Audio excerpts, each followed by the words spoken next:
do it live.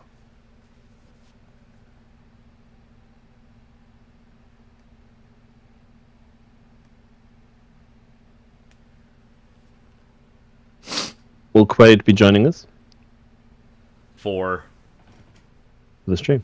He's here, right? yeah. Oh, hang on. Nah. I'm gonna kick him Oh, out. okay. No, I'm just kidding. It's still up to you. Like I said, I think I mean, we're I gonna be can- going live here shortly, or going in the game shortly, I should say. Habib's already streamed it, I believe. Yeah, I see that. He just sent me the link. I got it, and we'll get her in there. Mhm.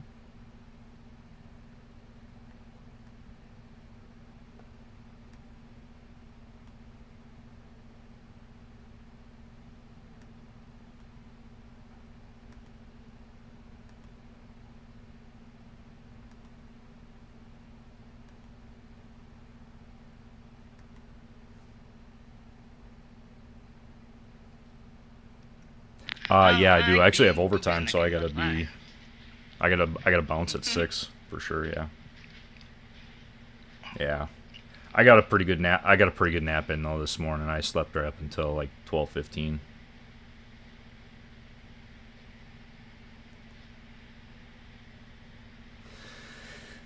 Well, we'll find out.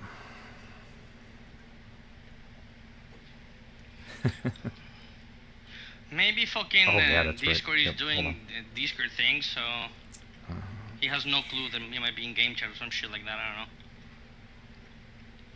know. No? Okay.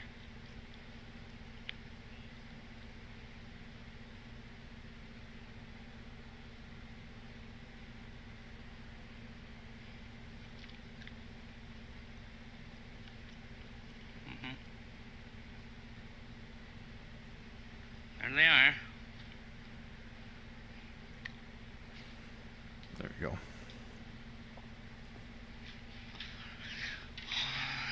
Any block list maneuvers? No?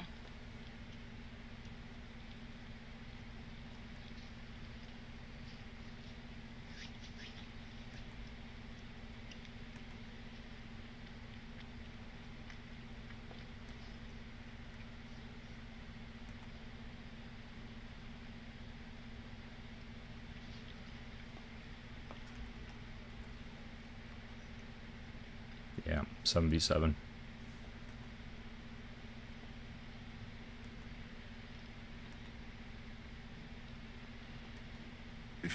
Yeah, I see that. He just sent me the link.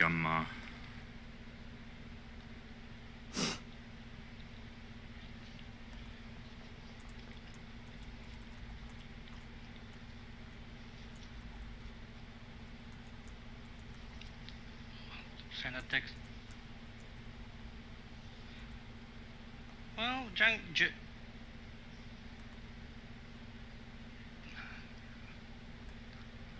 Well, Jank has his party open, so it's technically his fault. Like. So everybody that can hear us right now, we have big news today. We got Final Bossin with us. So everybody give him a warm Jankenomics welcome, which usually means pouring your favorite drink and taking a shot and passing out later on live stream. Hello, I'm great. Send him a fucking text then.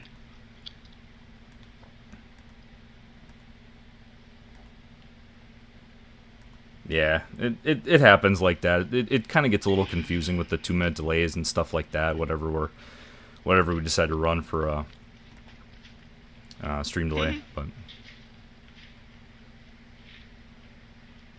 oh really?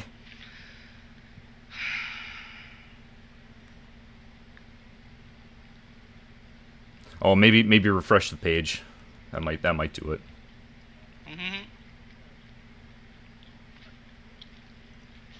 Oh no. Oh no. Okay.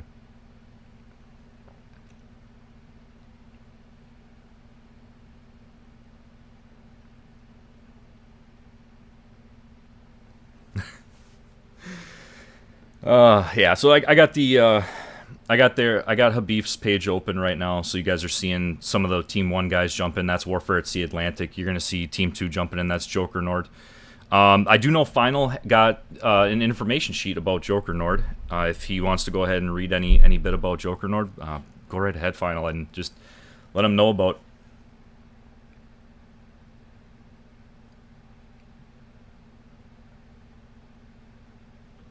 Okay.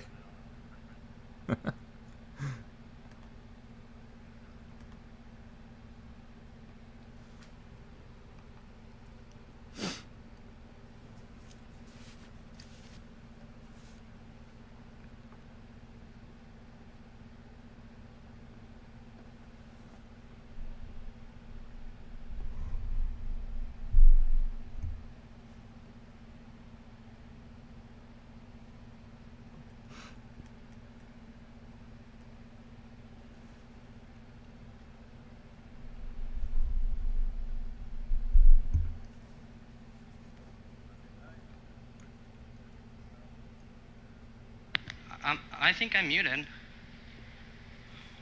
Perfect.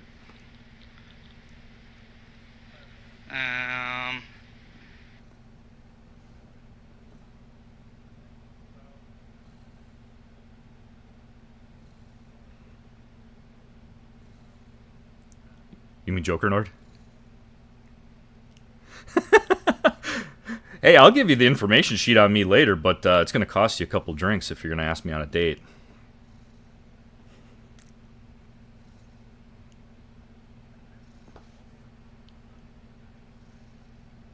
Let me see.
I have faith in him. I obviously, as the hometown commentator, and we're talking about like baseball team stuff, right? It's not like Bob Uecker's going to root against the Milwaukee Brewers. So, yeah, I got a lot of faith in them. I know they put a lot of preparation time into this. They really do spend a good amount of time doing that, comms discipline, everything like that. So it looks like we're getting into the first game here. No surprises here from Habib. I pretty much figured he was going to be Kansas. I feel my flame is going to end up being probably Monarch is my guess. Some of the ships that you might see change up though throughout the course of these next couple games are going to be what cruisers they're going to pick. You might see some wild cards in there that are some good fire starters, like maybe an Azuma pick or something like that. That's a little more tanky and a big fire starter. But right off the bat here, I think you're going to see some of the meta ships that they've been practicing with all along.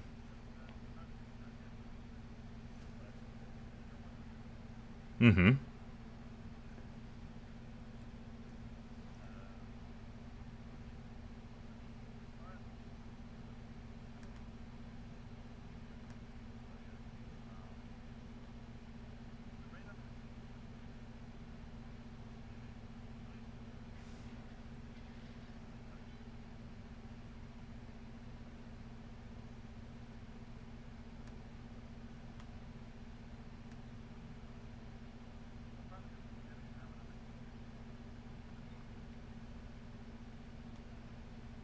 Here, I got the audio all tuned up here. They all got. Yeah, you sound great. The Elgato says you're included, so I'm not sure what's going on there. I can hear final, but it's extremely quiet. Okay. Maybe that's your mic setting on your end. I don't know.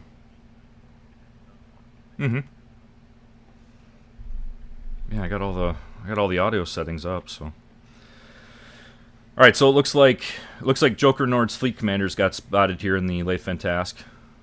As expected, you're going to see a shower of shells coming at him. Once you get the spotting off the map, it's a big difference in these games.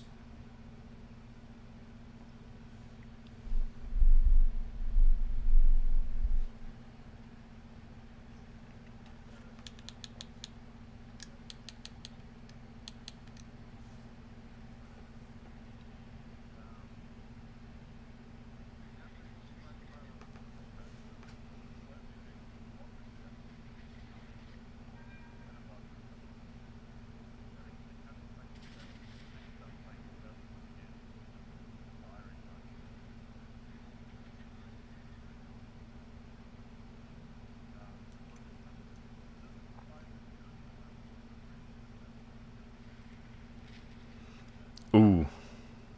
A beef chick just took a citadel from the Tirpitz. Looks like Clone Warrior it was.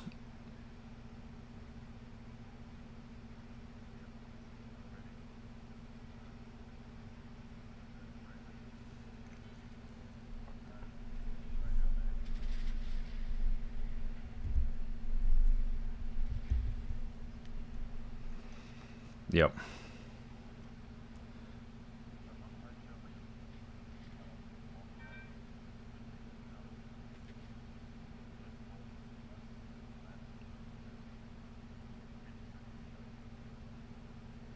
Mm-hmm.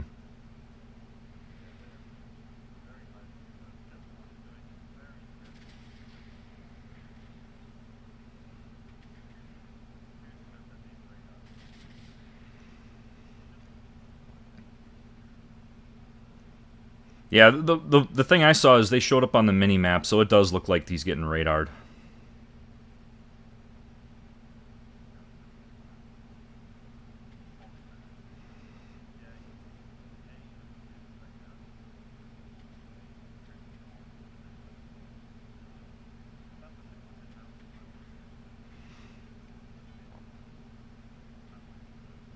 I'm looking at Habif right now. I think he's gonna end up probably taking a shot here at that cruiser after the shot at the Monarch.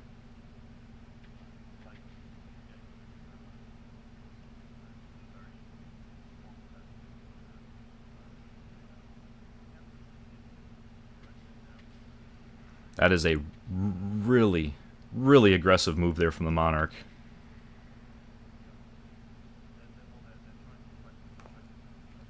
Mm-hmm.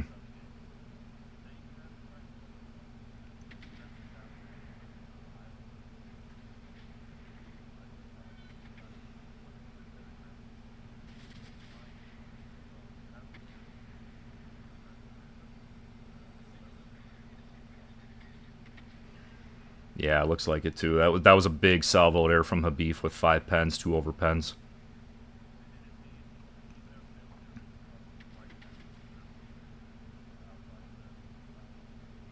Yep.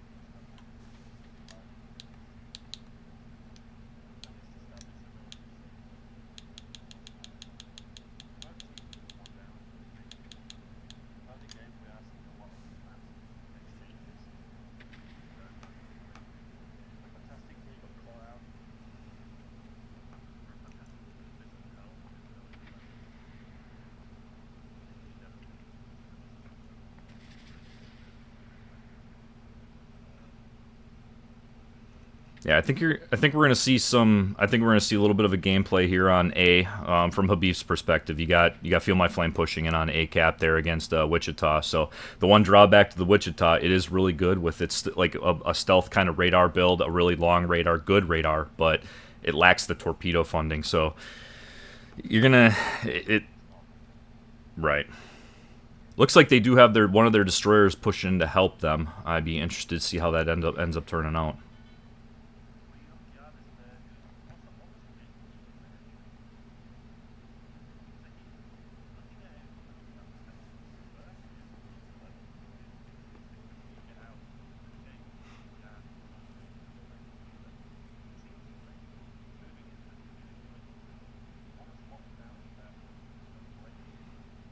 Mm-hmm.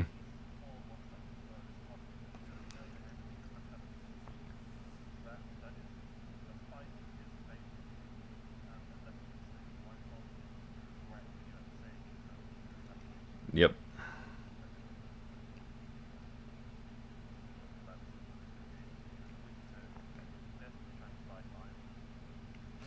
Yeah, Gillis definitely has an uncanny ability to sense where torpedoes are coming from. He does a really good job of that. When we talk about destroyer gameplay, that is him and Todoff are some of the craziest destroyer players that I've ever met. I mean, those guys just know what they're doing when they're doing it. They seem to have their brain it's locked in with the enemy DD. Like they just know they can anticipate really well. Great shot here to clean that one up. Looks like Adidas took a big hit here there in his lightning, and it looks like.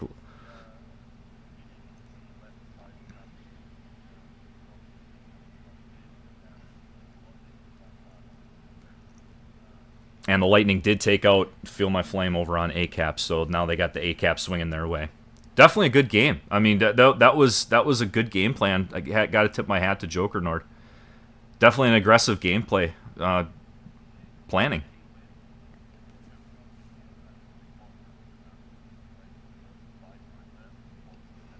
Mm-hmm.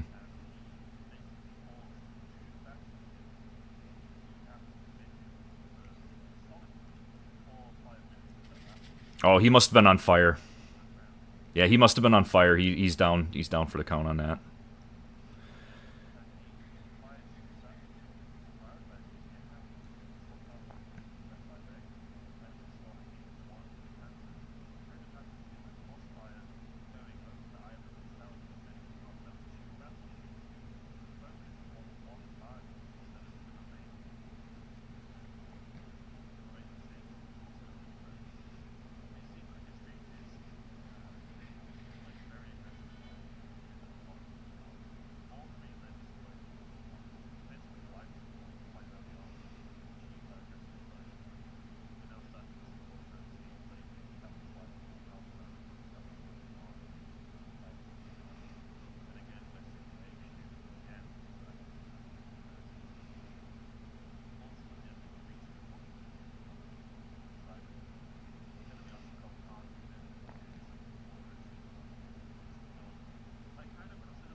Yeah, that aggressive push from those guys.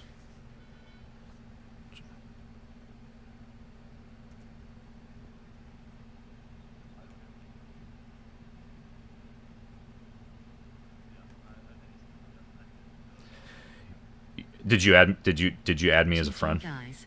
That could be.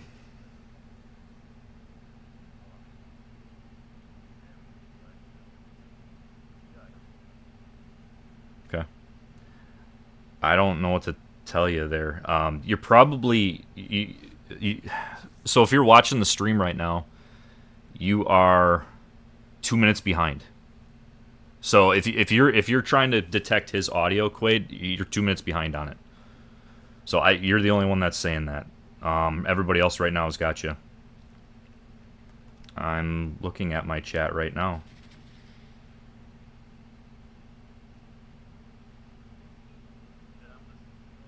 Doglick says he can hear it. I don't know.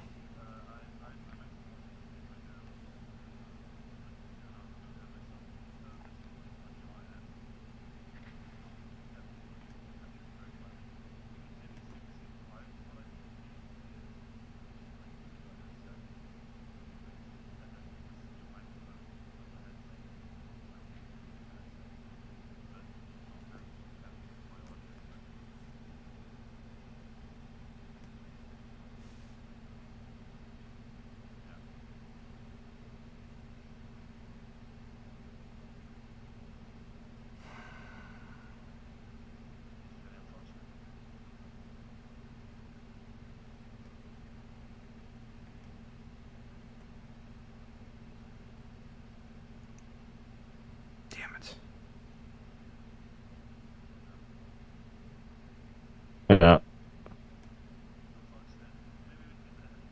It's unfortunate. Maybe we could try a different game in the future and we'll do an audio test. Maybe through Discord might work next time, because the whole of the Discord input would probably count. But yeah, I even with me rebooting the stream, I can't hear myself. Well, I can hear myself incredibly quietly, and I do just think it's your microphone on your mic picking me through your headset. Hopefully, I tried to. I'll do a fix here. Tried something.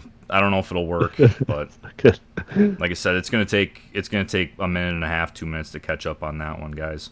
I apologize. This is the rough part of it when you're trying to get everything squared away and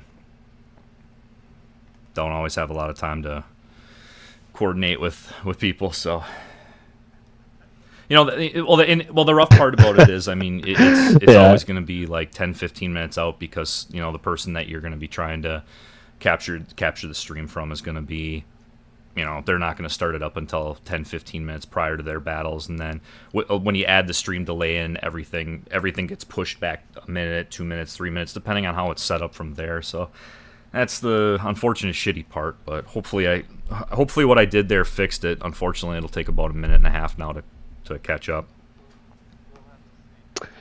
We'll have to see. We'll have to see. But good game to Warfare at Sea Atlantic there. I definitely was not expecting that big of a push right off the rip there from Joker Nord.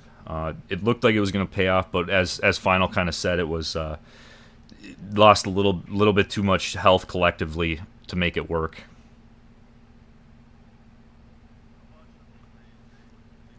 Unfortunately, they did a really aggressive push, and they were desperately trying to secure A, which I think early game securing A is quite important, because it's such a well-protected objective in regards to islands. It's quite easy to defend once you have it, and once you have it secure.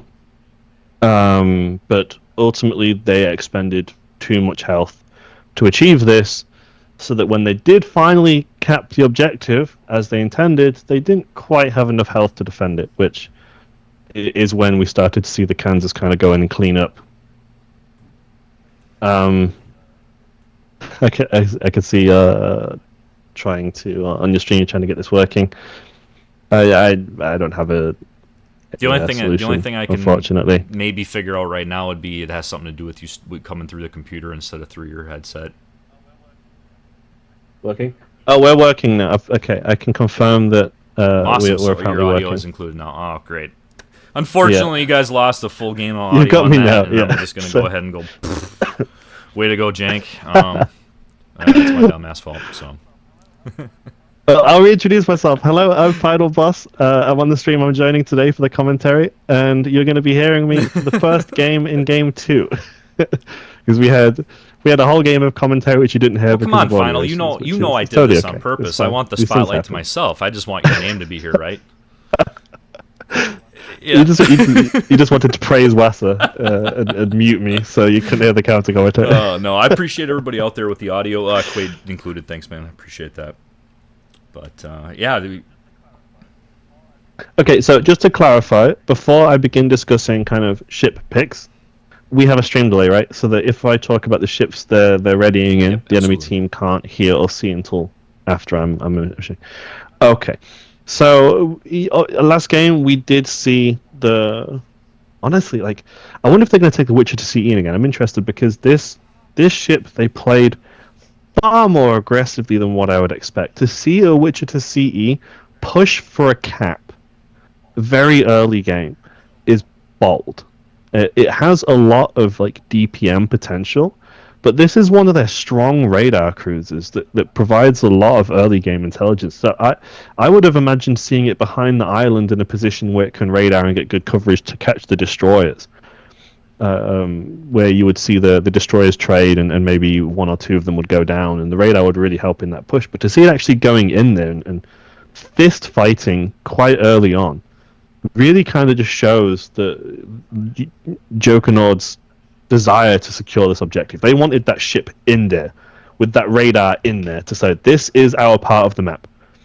And the warfare double battleship pushing left side. Really, I don't think they were quite expecting such kind of a high amount of attention to be kind of returned on their side. I think they were maybe expecting maybe one battleship on Warfare at Sea side, maybe a destroyer.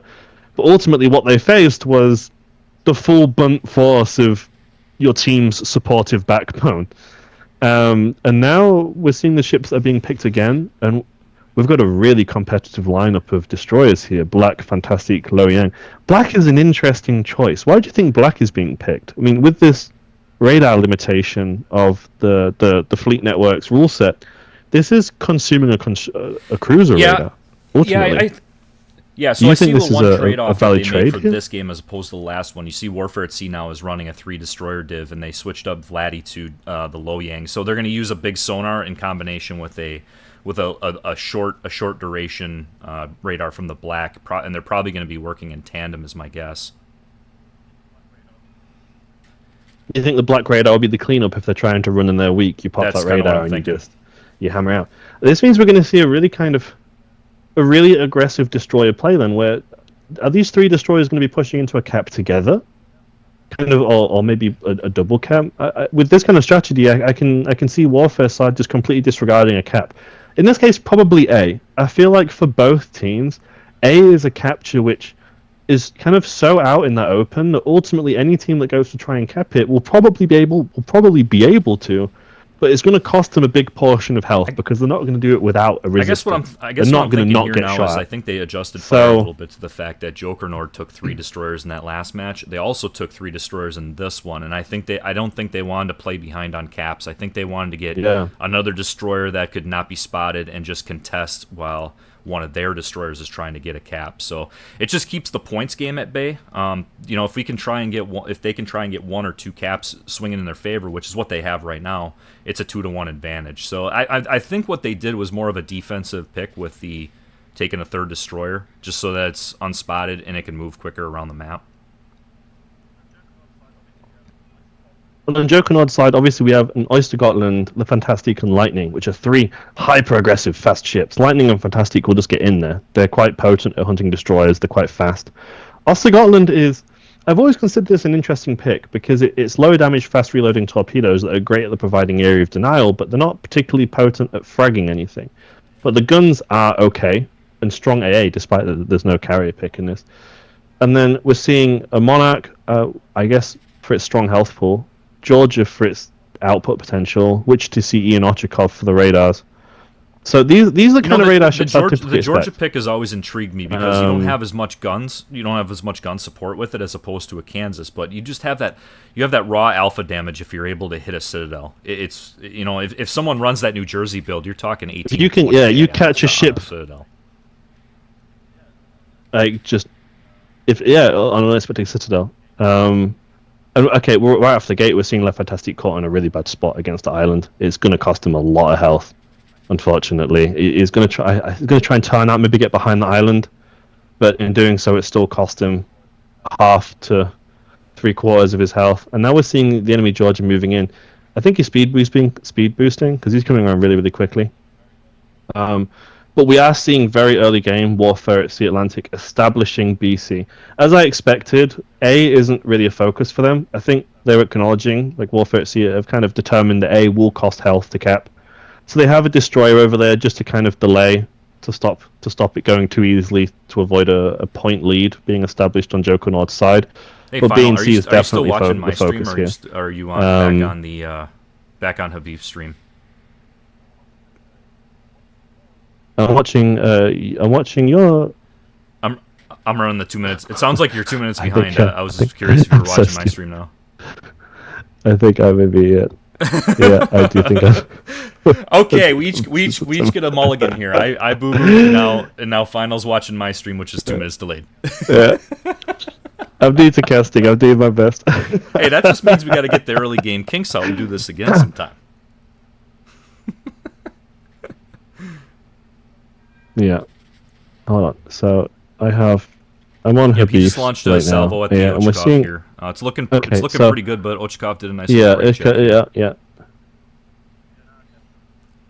2 over pens. We are definitely seeing kind of what we expected, really. The BC cap early. A was sort of, I won't say given, but not regarded as priority, and it was defended to delay. All ships are still up, but Ochakov is taking some heat here. Luckily, he has the armor scheme to do it, and he's going to be probably trying to go dark in a moment. I think he's trying to set a fire on the Kansas and then just disappear, which would be the play. Yep, there goes the fire prompt. We have, honestly, I'm looking at the team positioning. Jokernaut have relatively good positioning here. They've caught Warfare at Sea in a difficult spot where they have A and C secured. You have two enemy. And I think probably what you're seeing now is I think you're seeing the maybe destroyer from B cap coming back towards the support C.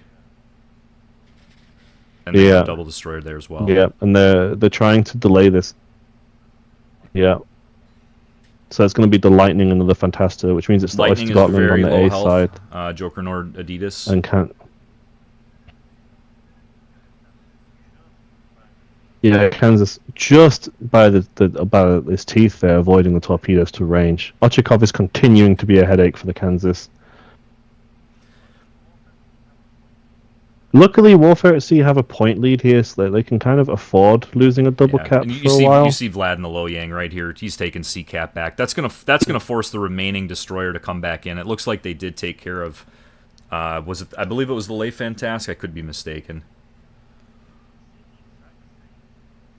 We're seeing the exact same trend here, the exact same thing as last game, where like it almost feels like Warfare at Sea Atlantic are baiting in these caps. They're encouraging Jokernaut to push in to recap. Like Warfare at Sea will go in, they'll cap it, and then they back off. And in return, Jokernaut have to push back in, recap it. They trade a load of health doing it because they get spotted and focused down.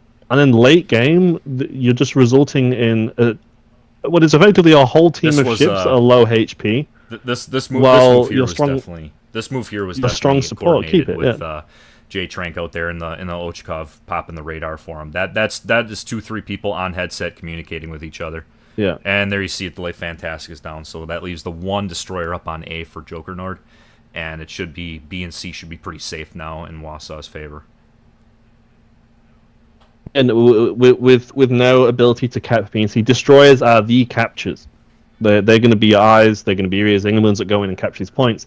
Those two destroyers going down now will make it incredibly difficult for B and C, especially with the Kansas presence who can really punish the cruisers. And the battleships can't really push in because you still have a destroyer presence there. So they're going to be relying quite heavily on A, maybe locking down the islands by A to try and re-push into B as a team. But once again, they don't have a lot of health. I don't see many high health. Enemy DD as well just took a huge hit. I just saw it in the corner of my eye. Yeah, it's put him on a core of the health. We're seeing a lot of the Warfare at Sea strategy here, which is get the early cap and then make them I feel more like aggressive. Just bait them into caps, trade the health. Yeah, trade the health, play the long game, and then in the final 4 to 5 minutes, you'll start to see the Warfare at Sea battleships pushing up to finish off the weak targets, and it appears to be working quite effectively. The health game, I feel like, is definitely the cornerstone of the Warfare at Sea strategy here, which is proving to be quite a potent counter to Jokernaut's get in early and try and secure capture strategy. I do want to say one quick to everybody out there in the audience. If you guys do want to see Jokernaut's point of view, the Hivehound is streaming this. He's doing a collaboration with the Monk 52. If you guys want to see Jokernaut's perspective, head on over there, check it out. Throw both those guys a subscribe if you already haven't done so, because they're community contributors and they're really good people.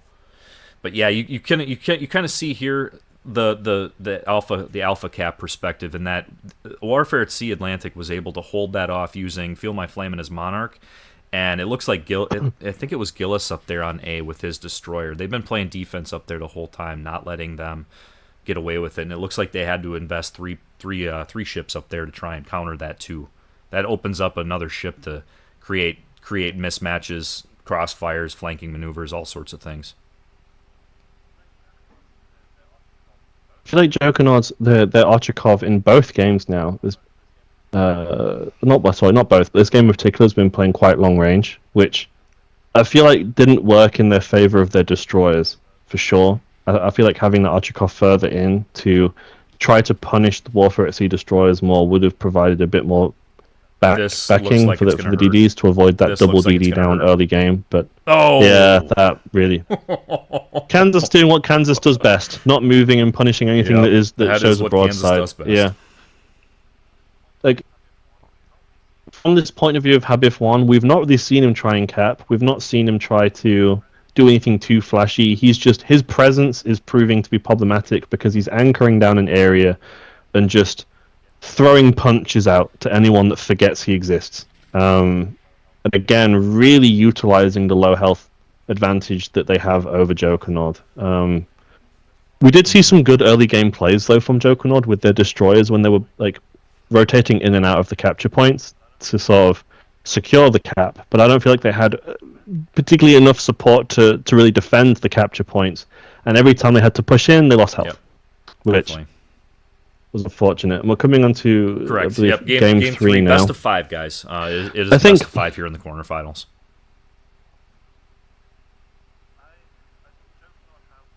I think Jokernaut have the right idea. The 3DD play may not be working out too well for them, but they are definitely trying to utilize that 3 destroyer play to have at least one DD in every cap early game. They then, whichever destroyer captures, moves in to support the next adjacent point.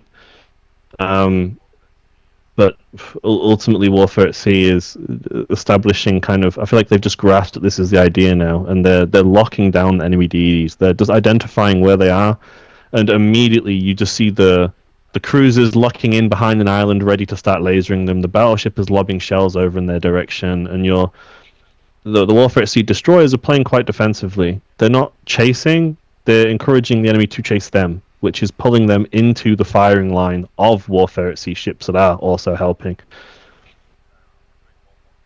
So, I'm wondering what kind of ship layout we're going to see here. If they're going to try another 3 destroyer play, or if they're going to shift it maybe to another cruiser. I mean, ultimately, I feel like we saw a lot of value on the C cap. The C cap in that game is where a lot of the play happened. B was relatively high population, but A was quite. It was just a stalemate for a while. Up to 3 destroyers that last game, it looked like they did a little bit better to counter their 3 DDs. I would expect them to probably run the same thing here. I don't think they'll change it up. Interesting to see. If they take an additional cruiser, it could be a good point, like a non-radar cruiser.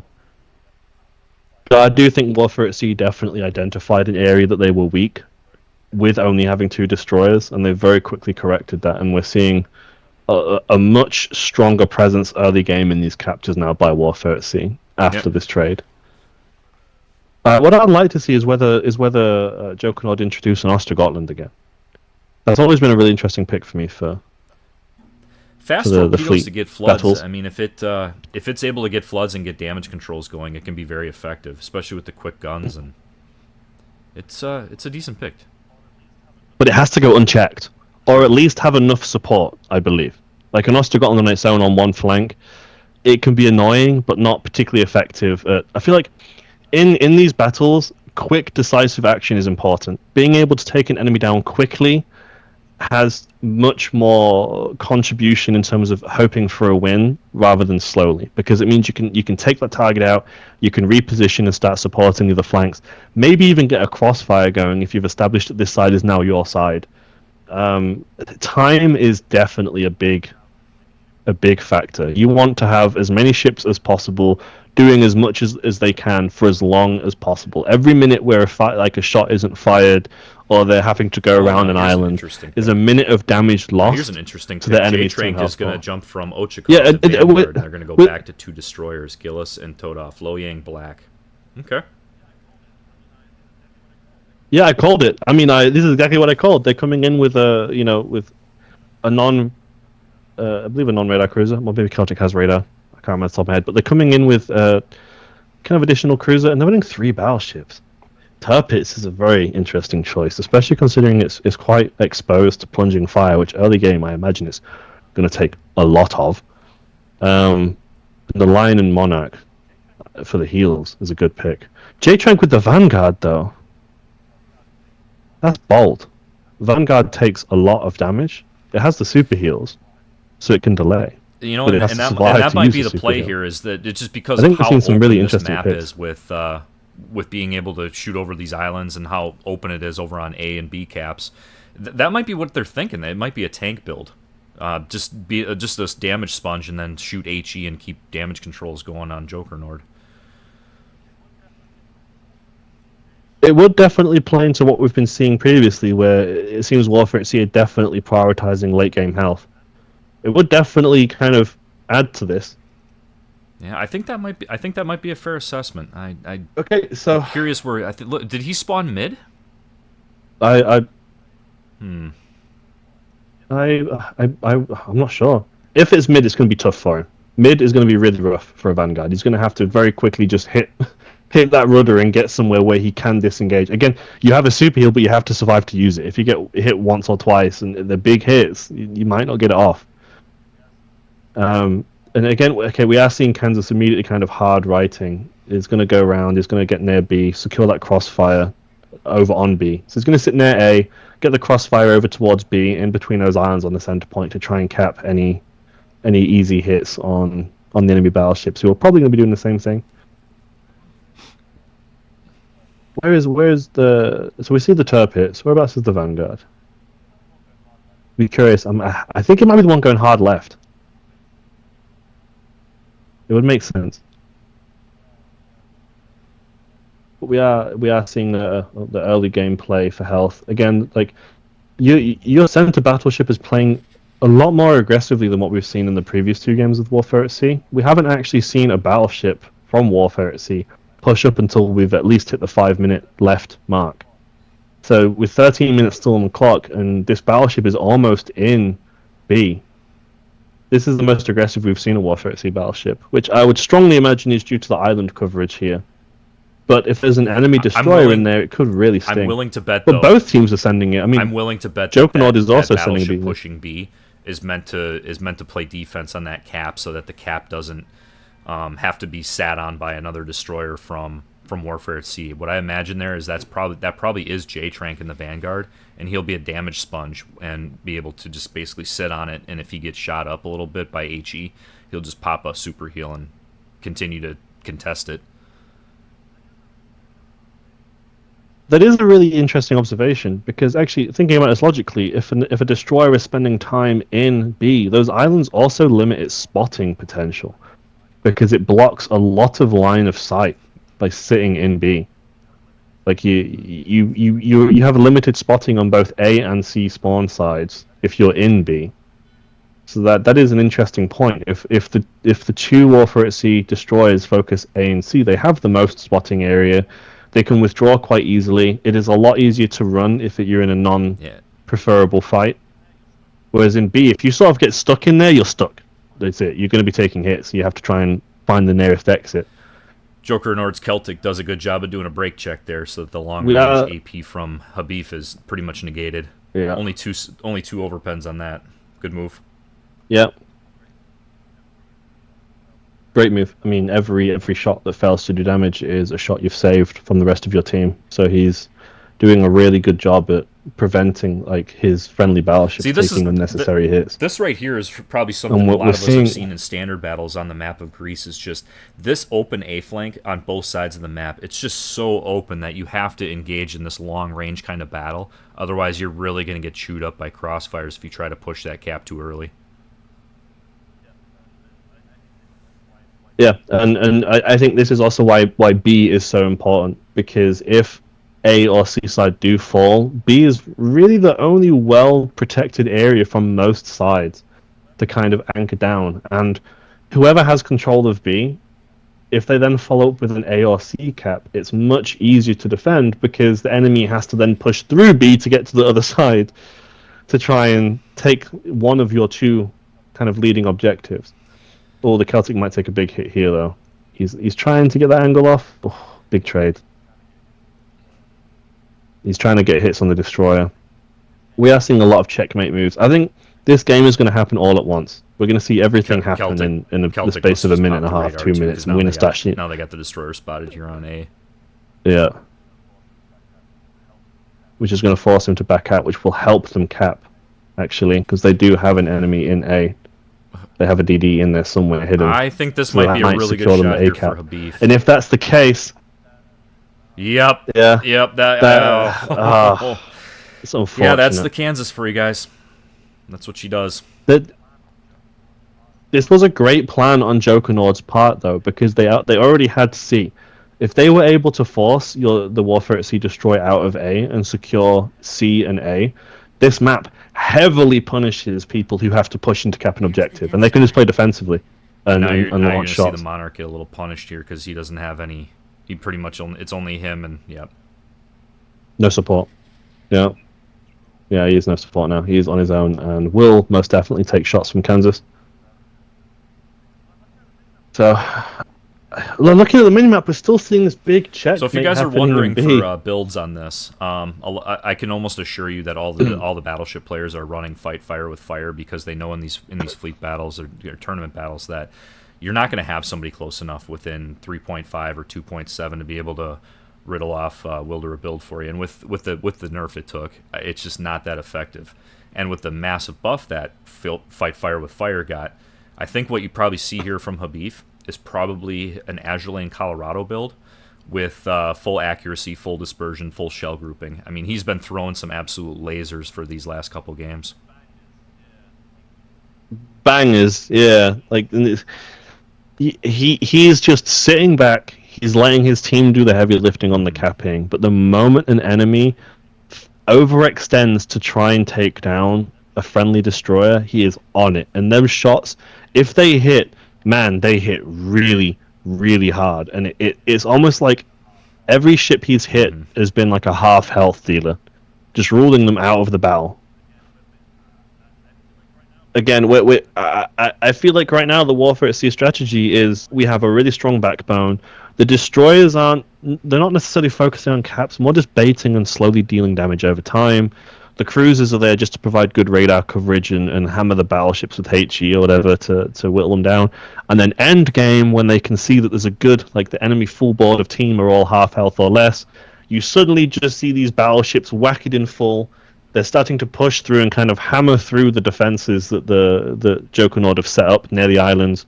And you see like a big sweep of cleanup kills, back to back, bang, bang, bang, bang, bang.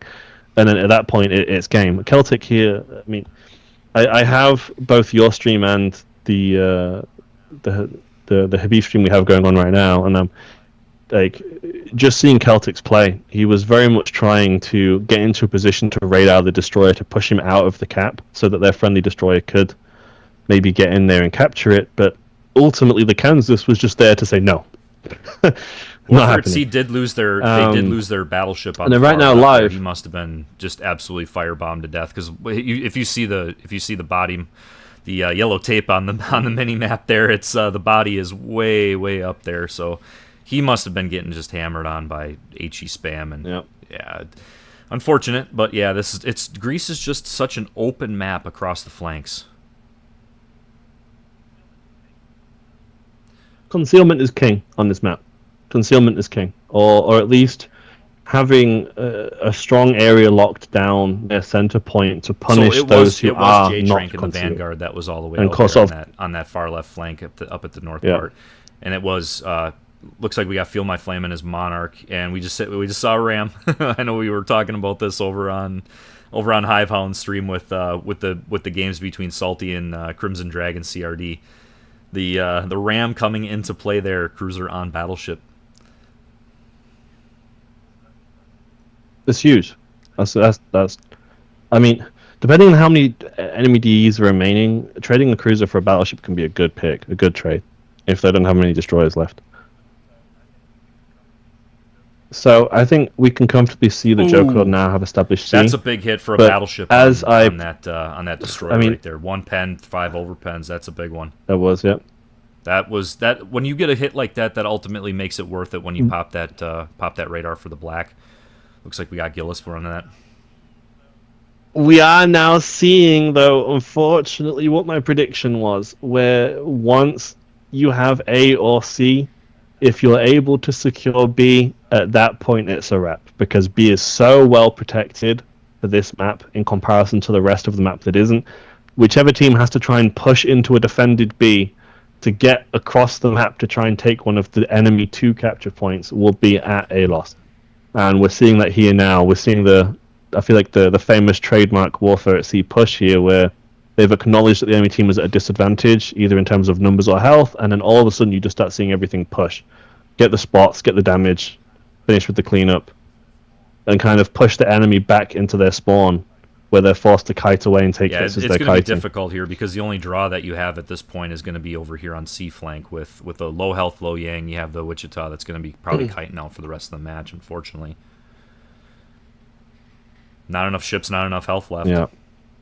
And again, when we refer to the health game, Warfare at Sea Kansas is still basically full health. So even if it does come down to the wire, you have a full health Kansas that can push and tank and really be a headache for late game. Juggernaut put up a great fight. Their focus was definitely on captures and points, but Warfare at Sea weren't particularly worried about points. I feel like it was definitely more how many punches can I deal without receiving a punch? Like how much of a health discrepancy can we make here for late game? It sounds like we're going with what are we doing? Some Muhammad Ali stuff. Float like butterfly, sting like bee. Is that what we're going with? Yeah, there we go. Sting like a bee. That's definitely what Kansas has been doing. He's been floating around and sort of almost being a piece of furniture, where they just sort of they know he's there, but they're too busy worried about other things, and then all of a sudden, the bee sting comes in and bang, half the health. I would imagine gone. This Wichita though is going to take a hard left turn again. But I think it's going to get hit pretty hard here. It would have to. There it is, 2 pen Citadel. Yeah, again, yeah. Kansas doing Kansas things. Yeah. I can't, I can't express it enough. These guys do spend a lot of time in training rooms, practicing, gaming together, coming up and devising strategies, and they play to their strengths. Like Habib and Feel My Flame, great battleship players. You got Gillis and Todov, great destroyer players. You have a plethora of good cruiser players with we had Only Flames in here today. We had J-Trank in here today. Just from now I'm starting to get the nostalgic. Hey, I'm the Warfare at Sea guy, but it's definitely no slouching in terms of just coming up with a good game plan, rolling with it, and then just keep at it. Juggernaut definitely came in with a plan also. Their ship picks alone speak volumes. They came in quite clearly with almost like the Juggernaut and the Warfare at Sea strategy seem polar opposites. Warfare at Sea was like, our strategy is to set ourselves up in a late game positive situation, whereas Juggernaut's strategy was get in early and get an early game positive situation. And both of these strategies came into clash. I feel like mid-game almost always. Early game was a bit of a checkmate. Late game can be a bit of a checkmate, but mid you see all the ship trades occurring, and the game kind of falls through quite quickly. I think Jokernaut came in with a plan, and they played pretty well. Their cruisers were definitely where they should be. Their destroyers were definitely trying to secure some area dominance, and you had their battleships trying to kind of push in and support their cruisers a bit that were taking pretty heavy fire from the Warfare at Sea back row battleships. But ultimately, in all 3 games, it was the same result. 5 minutes in, they're either down on numbers or down on health, and then you just see them all drop. Real quick, I do want to say, GG's and awesome games from both teams. Joker Nord, you guys know you have a special place in our heart. Our fleet commander Titanic is Norwegian himself, and I know we've been joking about it over on the European Fleet Network's Discord page with, hey, don't worry, Joker Nord, you got a huge fan in our fleet commander, so our fleet admiral. But good game, guys. I mean, no fleet this late into the Fleet Network competition are pushovers. Every fleet has had to earn their position here in the quarterfinals through, and some of them have had to fight some pretty high punching teams with good players. So Jokernaut have definitely, like, they haven't breezed here by any means, and their players have shown like a great level of coordination and team play to get this far in. So same for Warfare at Sea. Like, I feel like no team here is absolutely not to be shrugged off. But these games were definitely quite interesting to watch. I feel like the for me, from someone who with wargaming, whenever I watch these, it's really interesting to see just how stellar different it is from what you typically see in standard or Verse AI or ranked, because you see almost like a meta which is invisible, it's not spoken, which is the health meta or the spotting meta. You see these kind of almost written in strategies that teams are playing, which you can only really begin to unravel what their strategy was mid-game, when you start to see where ships are positioned and you're starting to see the intended kind of end destination of where ships are supposed to be. And it's really interesting to see these strategies come in and clash against each other, because you're seeing 2 highly coordinated teams, both with proven track records, come in with their knowledge and ultimately punch it out.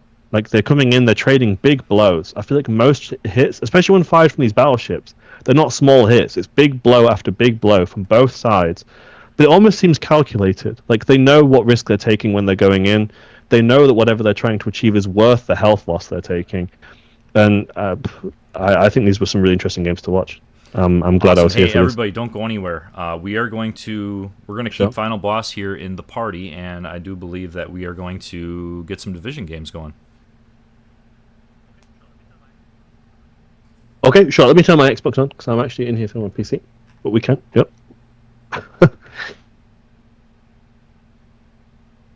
Just shot. GG's to both teams, though. Those were really interesting games. Yeah, again, definitely tipping my hat to everybody out there. Well done. Again, it's good to watch. I love watching the high level gameplay. I'm truly honored. Thank you for coming in, Final, and doing that with me. I appreciate it. It's to me, it's a lot more fun to have somebody come in with me and do a collab commentary, so that we can kind of care. It seems like I actually have somebody to kind of talk to about what's going on in the gameplay, as opposed to trying to just explain it as a solo commentator. So thank you for that.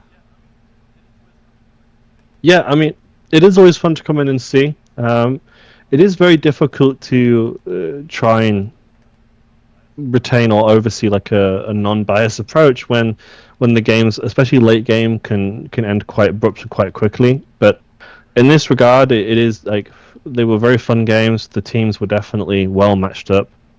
I feel like a lot of the games were determined by ship picks, which is why we saw pretty drastic changes on game 2 almost. Even in game 3 we saw some pretty drastic changes. But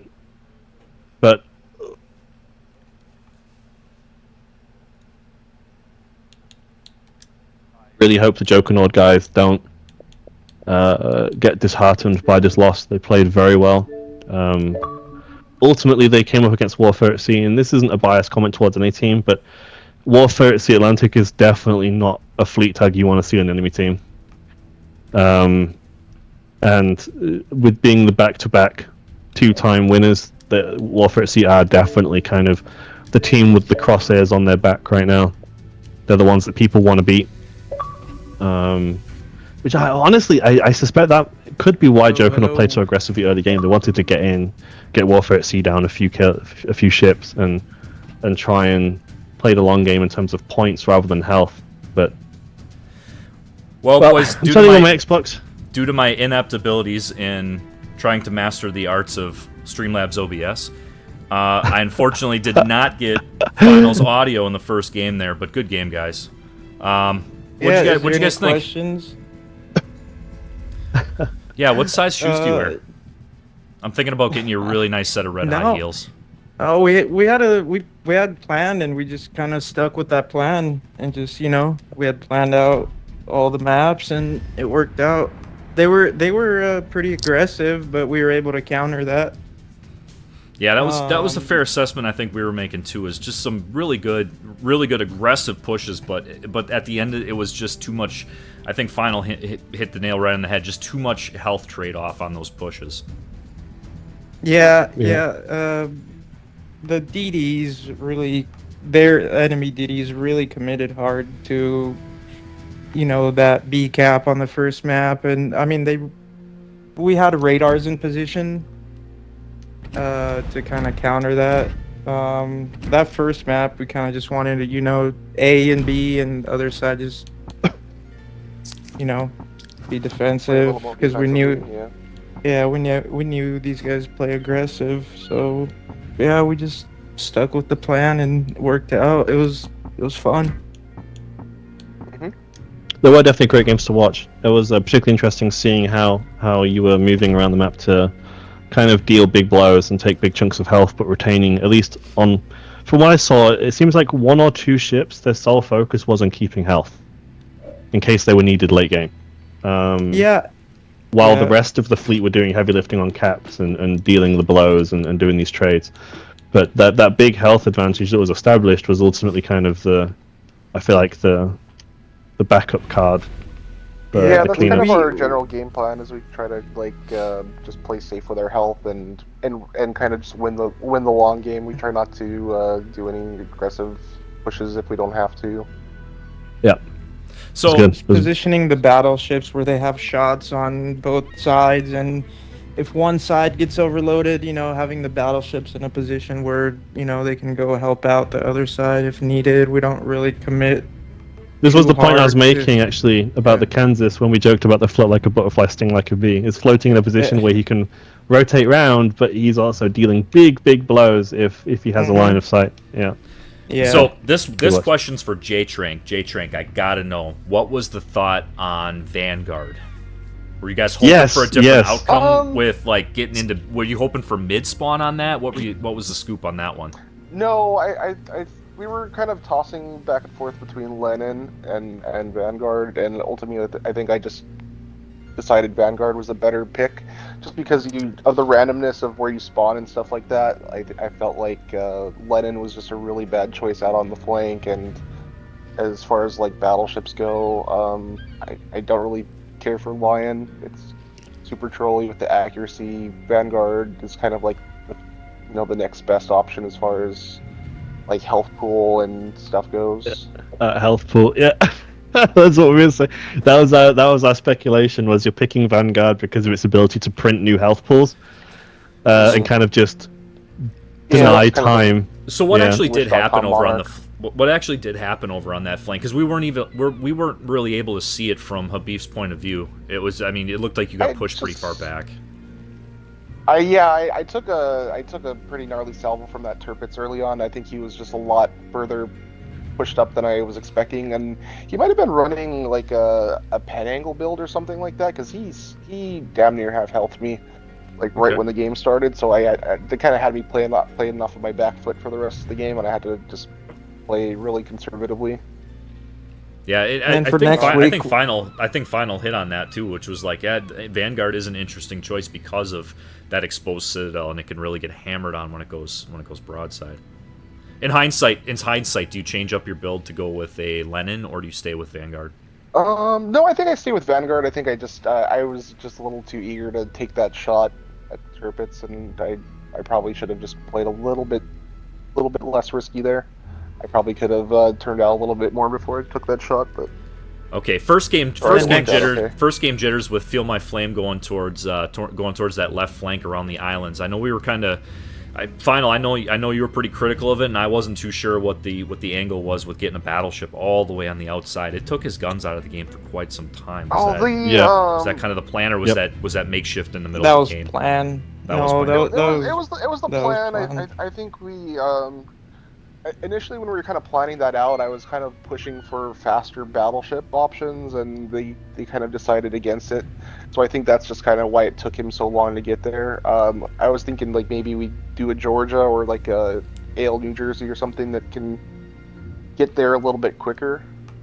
Because that's what I was worried about, is what that Wichita did. I was worried I would get into the cap, and then something would follow me behind, and I would kind of get bullied by it, and that's kind of what happened. But I think at least me getting there early on was still a net positive, because it kind of pushed those two DDs off of B, and gave the guys the rest of the team kind of a chance to get into a better position and take a better defensive spot. On that map, if we focus a lot of our stuff towards A and B, we cap those, and then they're not going to be able to make the push and take the Delta cap. So that we're going to have essentially what we were trying to do is have a 3 cap advantage. Yeah. I mean, do you think it was that the price paid was worth it, in terms of you had a battleship basically out of play for about a minute and a half, 2 minutes, where the guns weren't really in a position to do much, but you did as a result get that early game cap on We are A, talking which is, about the first as game, we guys. noted in First our game, commentary, first it's matchup. That one was of the probably closest easiest one. caps to defend once you have it, Mhm. because it has 2 entry points.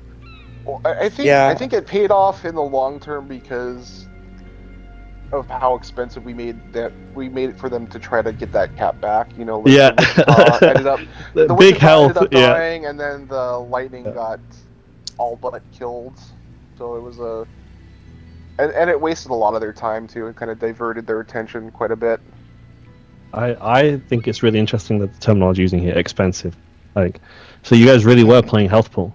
You were playing team health, and you could. Yeah, do you consider this when you're making a push to a cap, or when you're shooting at a ship? Do you go, okay, is this going to be worth the health it's going to cost us, or is this a consideration in terms of?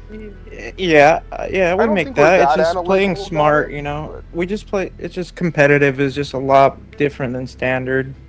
You don't, you can't make the same decisions for standard that you do in comp. I think that philosophy kind of. You take your HP into consideration a lot more, and then next week we'll have what we're trying to do is have a couple other people streaming. That way you have more points of view. Jank. Yeah, that might not be a bad idea. So 'Cause I know you rock it over on Twitch, and Habib's got that. Yeah, I got his YouTube channel, which we all just saw. Yeah, I just need to set up a PC because I don't have a PC for like OBS and all that, and I can't put a delay on through the console, so I'm still trying to figure that out. Well, this was definitely a learning experience for me too, running my OBS, and it's always so. It's always so, like, there's always that one little thing that can go wrong, and today it was not having finals audio included, and that was watching the wrong stream. That was my own dumbass fault, because I was worried about audio coming through from the Elgato, and then I totally forgot that his audio is coming from the Elgato. So here I am seeing it on my mixer, like the audio is still there. But what I did was I hid my source, and when I hid my source, it muted the audio from the Elgato, which was just, that's me being a dumbass. But now I know for next time too. Like, the more we do this, the better product. Next time? Be. You think there'll be a next time? Well, fine. I'm playing. I'm sorry. I'm being over presumptuous that we're gonna have a second date. I don't know. If you want me to kiss on the first date and tell, I'll definitely tell all the Warfare at Sea boys how my date went. Yeah. The question is, are you going to pay the tab? Ooh. Are you leaving the tip? Oh, Just the tip. I mean, just a tip. All right, Yeah. boys. I'm gonna get off for a little. Sounds good. Hey, I'll one talk to you last guys later. question I had that came up was, how do you guys feel about the radar on the black? Yes, actually, good question. You guys ran that in 2 games. It it's seemed to pay kind of off. some. It's like kind it's of almost limitations from the rules, right? So like, we were prioritizing running a mains for our DPM just because you have the 32 millimeter pen, high rate of fire, high fire chance. You know, you can pump out quite a bit of damage. If we weren't running, if we had more cruisers, I think we would probably run a second radar cruiser. But like those 2 maps where we only had 1 radar cruiser, that was the reason why. Is like, if we're only gonna have 2 cruisers and we want one to be mains, the radar has to go somewhere else, and it makes more sense to give it to the DD than the battleship. It's like Missouri or something like that. We don't think it's able to really push it effectively to use a radar. It's a very Especially fair assessment, Not actually. against good teams. Yeah. Yeah. Okay. Yeah. I mean, Final. every how long do question we got we've before? given. I can be here for another 30 minutes, 40 minutes. If you'd like Okay. to play a game or 2, Did we can you do that for did sure. Did you want to do some standard, or did you want to try and do that fleet battle thing? It's really up to you. We can try and do some fleet battles if you'd like. I mean, I believe, is prime time open right now? I believe it is. I think it is. Yeah. All right, guys. Yeah. All right, you guys take it easy. Later, final. Thanks for Yep, take Have care. a good one. Thanks bro. for- I thanks can't for wait Great to game, guys. watch it. Appreciate See you, it. Vladdy. See you, J Later, Trank. guys. Vladdy's See my you. brother from Later. California. J Trank from Hawaii. Later, Hawaii. boys. Ah. Aloha. If you can hear trains in the background, I'm sorry. I've got the window open because it was 32 degrees in Prague today. And me being British, it's been so bad. I'm dying.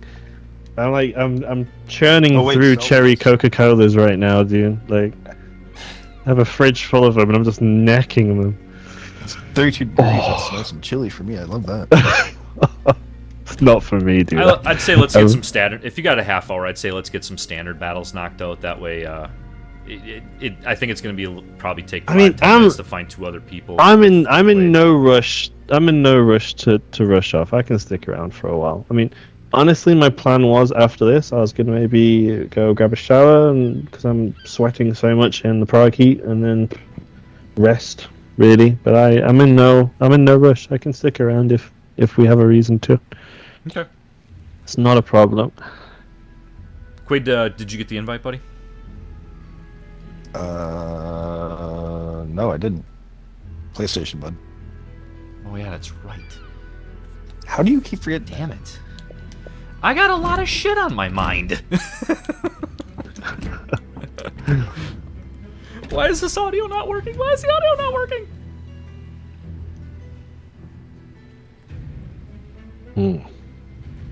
Okay, I mean, that means I have to. If we're gonna do fleet battles, I have to join your fleet. Are we doing standard or are we doing fleet battles? Well, we don't have 5 right now.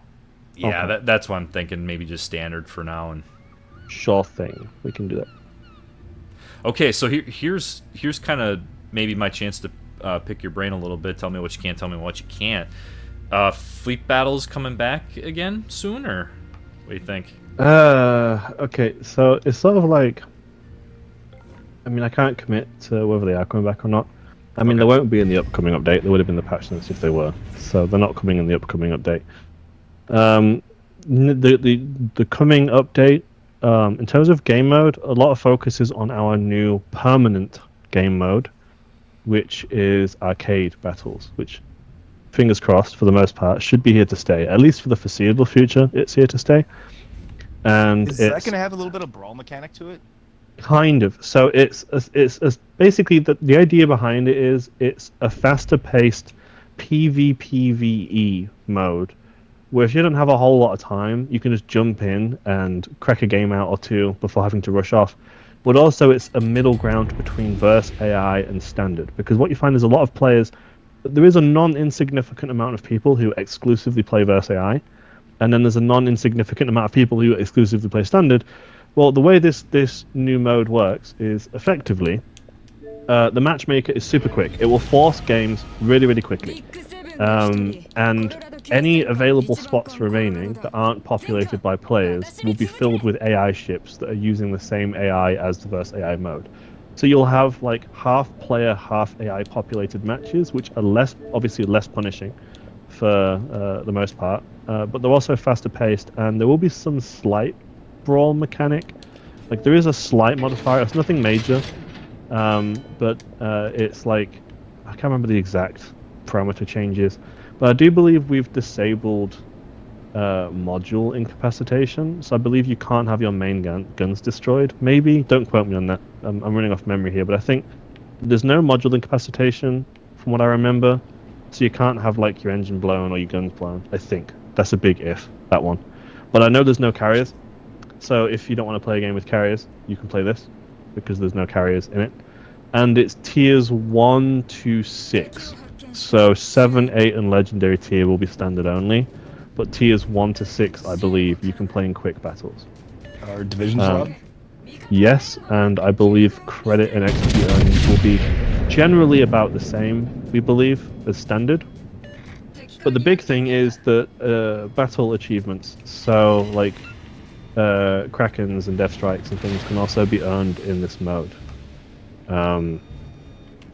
So it's a bit of variety. It's, you know, we're finally going to have something new permanently that isn't just versus AI or standard. If you want to play PvPvE or, you know, sit back and chill, it's going to be a really good option for you. I think it's a really cool idea because I know a lot of people have been asking for another game mode for a while, a permanent one, and that's cool to hear that. Also, I believe for new players, for new accounts, they actually unlock. So the way it works is, obviously, you have the account leveling system, which slowly introduces you to new features as you play through. Like, you start at level 1, you'll only be able to do versus AI. And then it will slowly introduce the bureau and the store and everything else, right?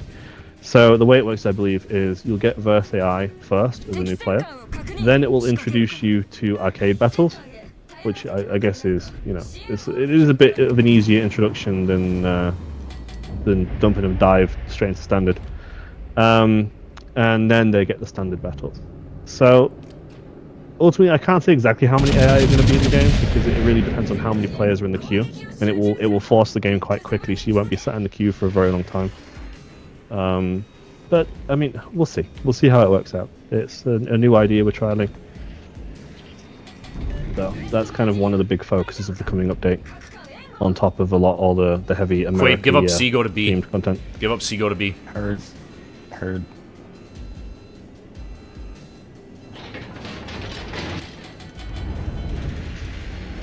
I'm trying to like get a crossfire going on their battleships with their broadside, but I need some eyes over there.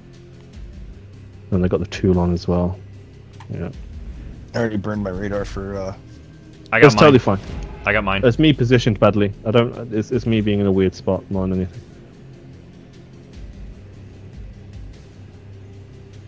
Here. For me, the biggest change people aren't talking about is I think my favorite introduction to the update is the fact that we've fixed the milestone jump scare screen, where you're just minding your own business and then boom, you've done 7 milestones. Thank you. That should be gone now, hopefully.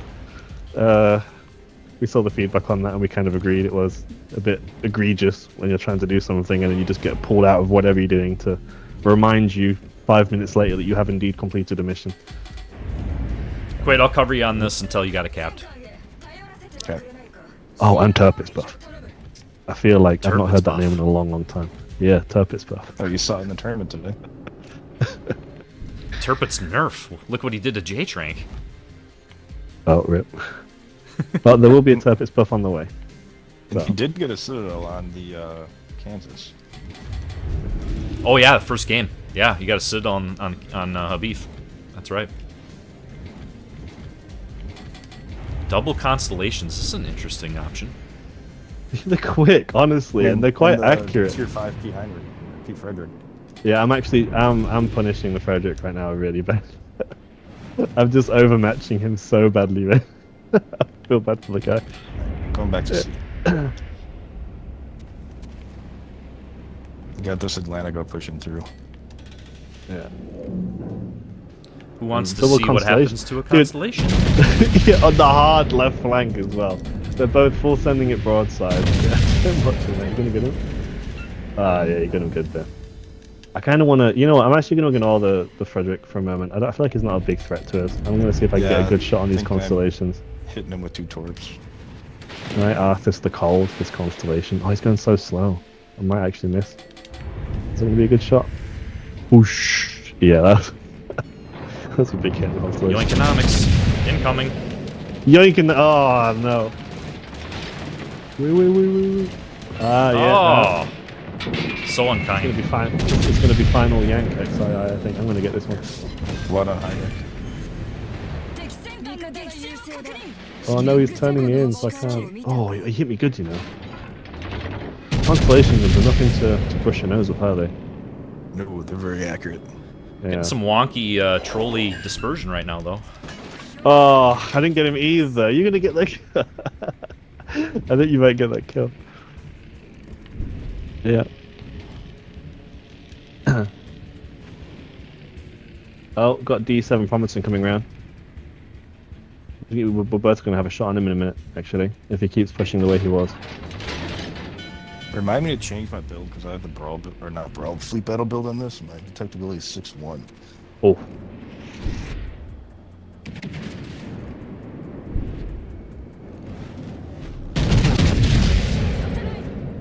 Yeah, I didn't have Twist on, which is the most interesting part.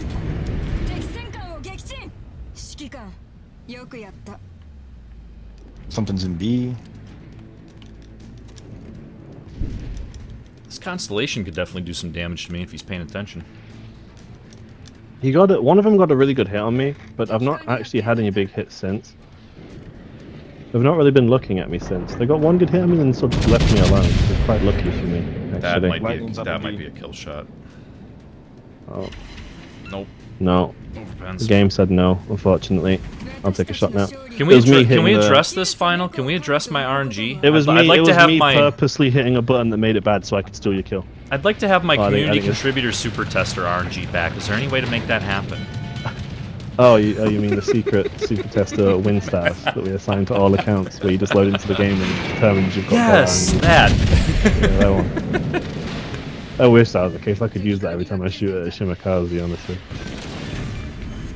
Like, you shoot AP with the hidden properties of Sep. Kill him instantly. Kaiser's I on, wanna you're get this very promise welcome, soon. guys. Thanks for sticking around, and I hope you guys enjoyed the commentary stream there. I can't thank Final enough for that. That's really cool. I hope you guys like the commentary I provided for the games last Despite time. game one. Hey, I will say, Game 1 commentary was awesome. I heard it all. I feel like I was surprisingly my best one, actually, which is unfortunate because, yeah, Good game. that was a good game. Yeah, I enjoyed that one actually. Let's see. Kansas, man. What's your favorite It's ship? one of those. My Don't favorite. tell us. Pick it. Don't tell us. Pick it. Too late. I already said it. Oh, what was pick it? it I missed it. A very Oh, unusual jump scare. pick. Oh yeah, I just got you with a jump scare as well. I did a milestone 50. So are you ready? Are you ready for my favorite ship? Yep. Boom. The perfect 10. Oh god. Wow. Oh, Yeah, one of the mini steeds. oh. That'd be awesome. Whoa. Yeah. Unironically, I'm not even joking. It's actually my favorite ship. I don't know. I feel like it's a Plymouth that trades a bit of its DPM, but it already has insane DPM, so you don't really feel the loss that much, and you just get really fast, funny, agile movement with a smoke generator that travels with you. So you can just like appear out of nowhere on a destroyer and just spank their entire health pool, then disappear back into a cloud of smoke. It's really menacing. I think it's super funny, and it has the spoiler, which cracks me up every time I see it. To be honest. He goes with the full meme pick here. He's got full rain across all 500 and what? How many odd ships are in the game now? 560? Oh, I don't know, meme. because I believe it was like 530 something, but then I had a dude on Facebook who basically owns them all fact check me. So I don't actually know off the top of my head right now. I think on Was it my Smith? account, I'm only missing like 2 or 3 ships. And I checked. think I'm at like Wow. yeah. I said it was a number, and he was like, actually, it's not, and it turned out it was right because I actually have I have more ships on my account than what I told him the maximum was. So he was right. So I don't actually know right now. I'd have to double check. Autism for the Which win. side I do you like guys it. wanna go? I generally miss in my calculations the tier 2s that are given away in the free bundles. I always forget about them. So those are the ones that tend to slip by me unnoticed, really. Which side you guys push to, left or right? So guys, if anybody in the chat has any questions that he can answer, not secret shit, but anything that he can answer, by all means, I'll relay it, and we'll see. I'll do my best. I can't give too much though. I gotta keep some suspense for Monday. Oh, that's right. Yeah. Yeah. So maybe guys, let's stick to the questions of what's your favorite color. Right, so hybrids. Those are going to be interesting as well. Honestly, this update is introducing a lot of like new, I feel like almost game-changing features. It's going to be a really interesting 4th of July. Yeah, I'll be honest. Okay.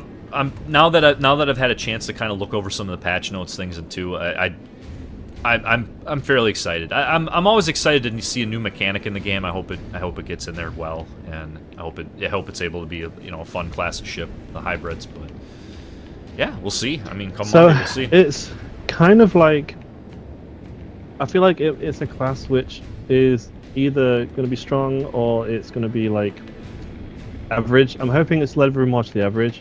But because it's a whole new ship type introduction, we don't really have any data to compare it to historically. So we had a few test trials, and we've been finally kind of going to the drawing board with it. It's like kind of with the current carriers, we're seeing a lot of kind of quick succession changes because we're gathering the data of the carriers now in the new role, and we're trying to get them in a place that we want them. But ultimately, there's no positive change without change.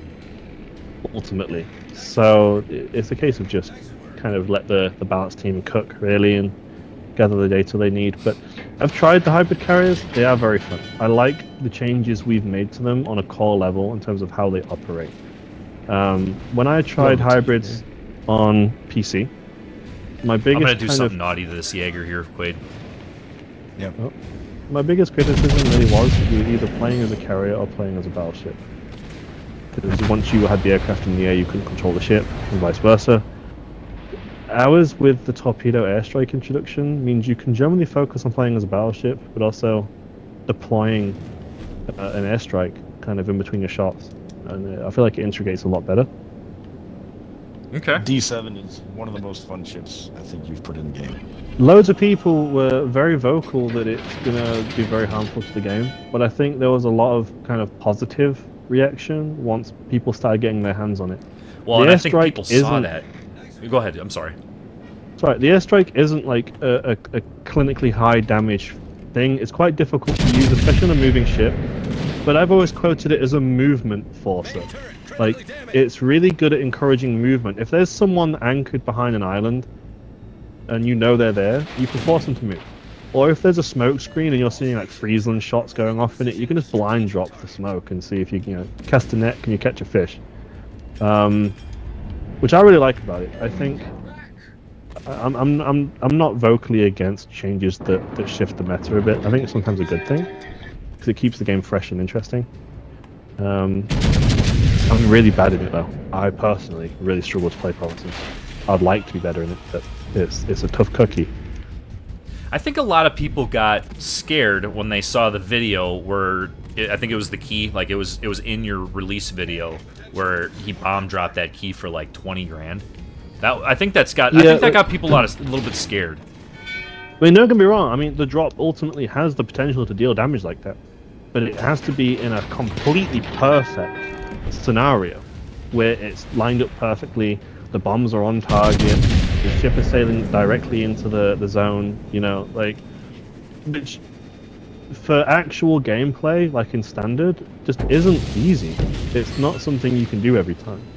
It's like a battleship salvo. You can have the absolute god tier battleship salvo that just one-shot dev strikes a cruiser from full health, but it doesn't make it the common denominator. Like all the salvos battleship fire before they get that god shot.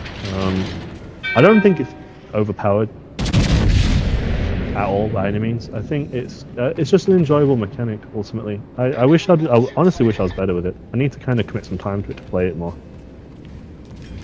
Really. But I'm glad you guys are enjoying it. It is new. It's a credit printer for us, for sure. Oh, with the ships, right? With the aircraft right now. Are we going to get a fighter plane rework? We have been speaking about it internally. I can't commit to a time frame right now. Like, all I can really say is we are genuinely very closely monitoring carriers. Like, this impression that we're not going to make changes for a really, really long time isn't entirely correct. Like, so far we've basically made changes every update, and we're continuing to monitor them. I would say if there was to be a catapult fighter rework, it would probably be timed with like a carrier balance wave, probably. Okay. Like I also saw a lot of comments about people saying that we should buff the AA of every ship in the game, and from like realistically speaking, like full honesty, from a development standpoint, this is quite a difficult thing to do because every ship that gets changed has to be tested.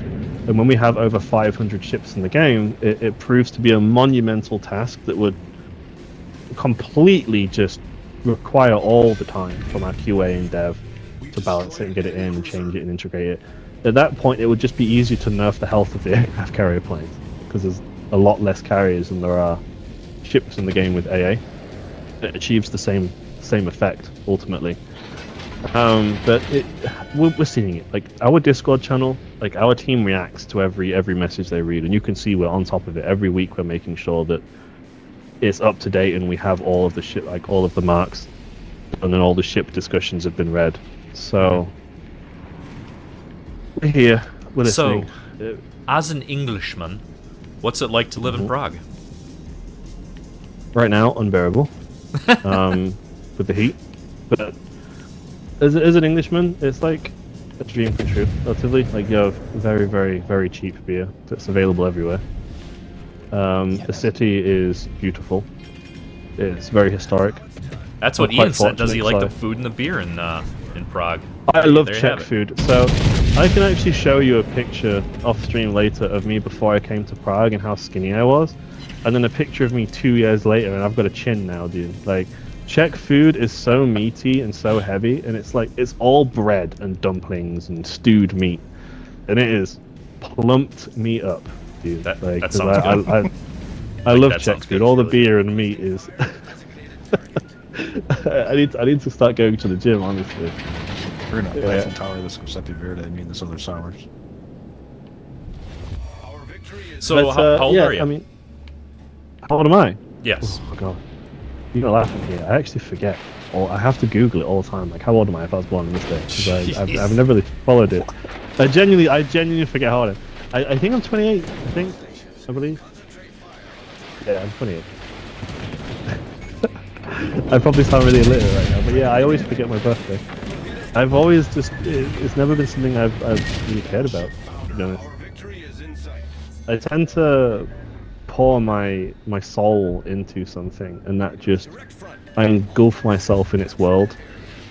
And since joining wargaming, for me it's always been World of Warships. Like, I have other colleagues all the time telling me that you need to disconnect yourself more and take more time off. I actually work quite a lot of overtime, and my boss, Sahali, is always nagging at me to take time off. And when I do take time off, I just play World of Warships. So, I don't know. I love the game, and I love the community a lot.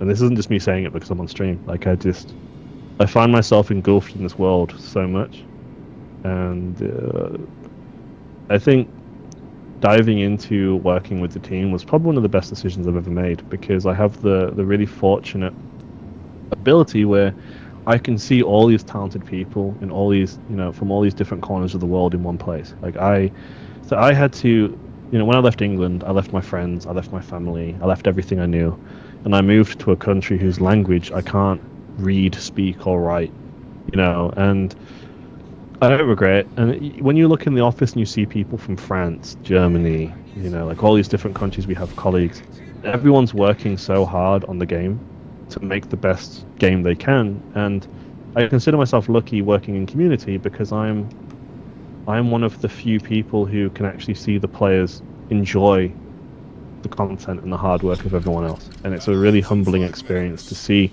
something come from concept through development, through integration, through testing, and then see a positive reaction from players. If I could work at Wargaming forever, I probably would at this point. I feel like I have a lot of fulfillment here, and having an influence on the game that I love, that I played before joining, is been a big dream come true for me, to be honest. So Prague is great, and the job is great, and the people in the office are great. And I'm sorry I've been talking too much. This is a subject that is quite no, that's okay. Like for me, so I ramble a lot. No, that's okay. Yeah. Like I said, this is something that we get to learn a little bit about you. It's somebody you traveled to a different country to work for. To live every kid's dream, which is like make video games, be a part of a video game company, and yeah, I mean, it is hard that's work. Really cool. So. It doesn't come easy. I'll tell you that. Does everybody speak a common language at the office, or are you like kind of required to learn a little bit of another language? English is the primary language within Wargaming. Okay. So we all communicate through English. Okay. Which works for me, being a native speaker. Right. But there are colleagues who have come from other areas, and Wargaming does offer English classes and things internally as well, if people aren't feeling too comfortable. So it's a really kind of welcoming environment. The team focuses really hard on making a good environment for its employees, like with good benefits, nice offices, good support. Even for me, when they relocated me from England, it was the most stress-free experience imaginable because they just handled everything. From all the paperwork to the flights. They even provided me a place to live for a week while I find my own place, which was huge for me in terms of like helping me out. So genuinely, like, people give Wargaming a lot of flack, but they have nothing but like my highest respect for everything they did for me to get me here. But yeah, I mean, I feel like in Super Test now, Super Testers will probably confirm, or maybe not, because they'll be scared of me hammering down on them with the NDA. But we have a lot of the team now from different departments, like marketing, the store team, things like that. They all actually interact with Super Test on a day-to-day basis now. And you're starting to see the human side a lot more of Wargaming as of recently, which I really like. Okay, cool. We drop down to 6. Yeah, we can do a 6. I need Jervis. So what's kind of like the day in the life of somebody who shows up at Wargaming headquarters to work? I mean, it's like you punch in at what, 8 o'clock, 9 o'clock, and it depends who you ask. Is it mostly computer really. work, or is it a lot of? I mean, tell me a little bit about that. So I can't say about others because everyone does different roles. I can say about me. So I punch in roughly at like 8:30. But that's more my choice. Like, we don't have to be in the office that early. You can. So Wargaming is really, really flexible in its hours in terms of, as long as you're getting the job done, they're relatively laid back about when you start, as long as you make your hours. So if I was to start later, I would finish later, right? Mm-hmm. But I come in, I generally have a lot of meetings with like game design, game balance. I'm often involved in discussions with our game design team where they're asking me things, whether players would like this or dislike it, and ideas for things. I'm writing some texts that may be displayed in game, or writing articles for our blog. I'm going through Super Test feedback channels and writing reports for developers. It's difficult to say because no two days is really the same, and it also depends on what week of an update it is, because my responsibilities in week 3 of the 5-week update cycle might be different from week 1.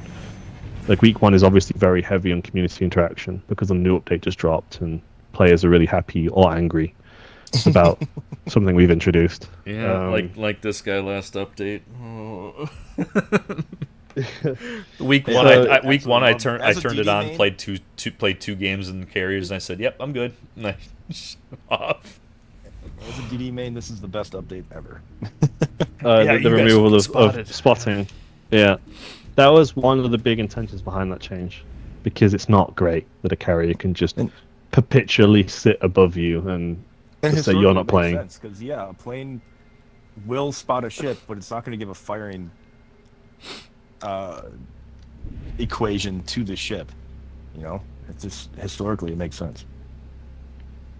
Yeah, hang on, what we got? So Minsk, Akatsuki, Jaeger, Black, ugh, Rochester. Okay, a tough lineup. You got some Jack guys in here. Joint Allied Command, right? Yep. They're another the Fleet Network team, right? I don't, Yeah. yeah. I'm not. So they they- have a couple different fleets. They're a huge clan, but I'm not really sure which ones are in. I think the JAC guys are in it. I think they call it Jack Official. Yeah. Okay. Yeah, they have all the way up to the letter F now, so Foxtrot. Well, that's a lot of fleets. Yeah. Wow. Big community. Mm-hmm.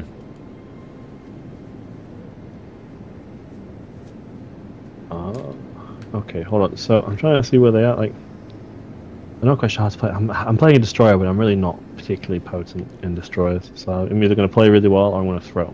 There's never an in between with me in destroyers. If you do spot anything, I do have HE loaded. Okay. I'll do my DD best. already- He- DD smoked or they have Veneto? Yeah. Veneto smoked. I think it was Renault, yeah. No, actually, I think that's a destroyer. Is it the That Veneto? was Veneto. Yep. Okay. Yeah, the 'Cause there's also a DD's got me second. spotted. There's a second cloud of smoke, maybe. Yeah, that's the DD now. They'd be on island. Alright, I'm just going to cast a net of hawks. See if I catch a fish. Manchester. Oh, those Paulo Emilio, I think.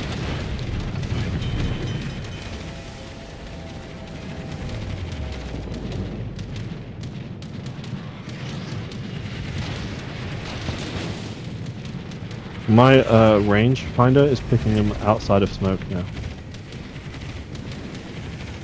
Still being This is spotted weird, by though. airplanes at the moment, so they're not firebombing me. Yeah, it's Rochester and probably maybe Minsk. It could be Black. That's Black. Not seeing the radar yet. Oh, I got him. Oh, I cast a net and I caught a fish. nice. Sea mines inbound. yeah, I'm looking. I have to wait for him to get past me because of where I am. Ah, right, yeah. Yeah, come on. Any more? Just one set? Has he fired them both? Just one. All right, Rochester's in here now. Yeah, I'm actually kind of scared of the Rochester right now. I'm not gonna lie. Carrie is doing good work though. Hit him, maybe. No.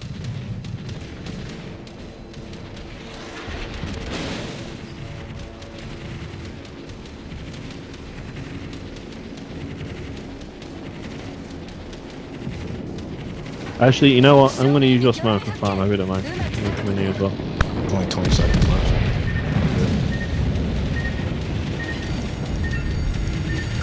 Was I the one spotting him? Okay, I'll come back there. He smoked up. He threw a smoke screen there. Not your fault.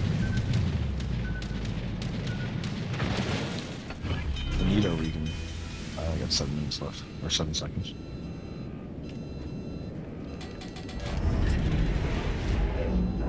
Unless you want to smoke, then we can firebomb this Benito.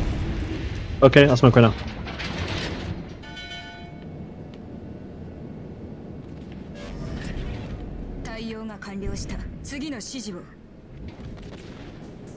I'm also firing a preemptive set of tops just in case he tries to turn in and rushes. I don't think he will, but given that he's got sap, he might get a brave idea. So if he does, my top will go. Oh, he's about to, I think. Oh, that was a big hit on him. Who got that? Yeah, 5 pens, 1 citadel. Well, as you? Oh, yeah, makes sense. Flow Rider. I'm like, he's gonna man, give you it got right that hit. back, That was huge. Oh, he did not. I got him on fire. There we go. Sonar's up. They're down.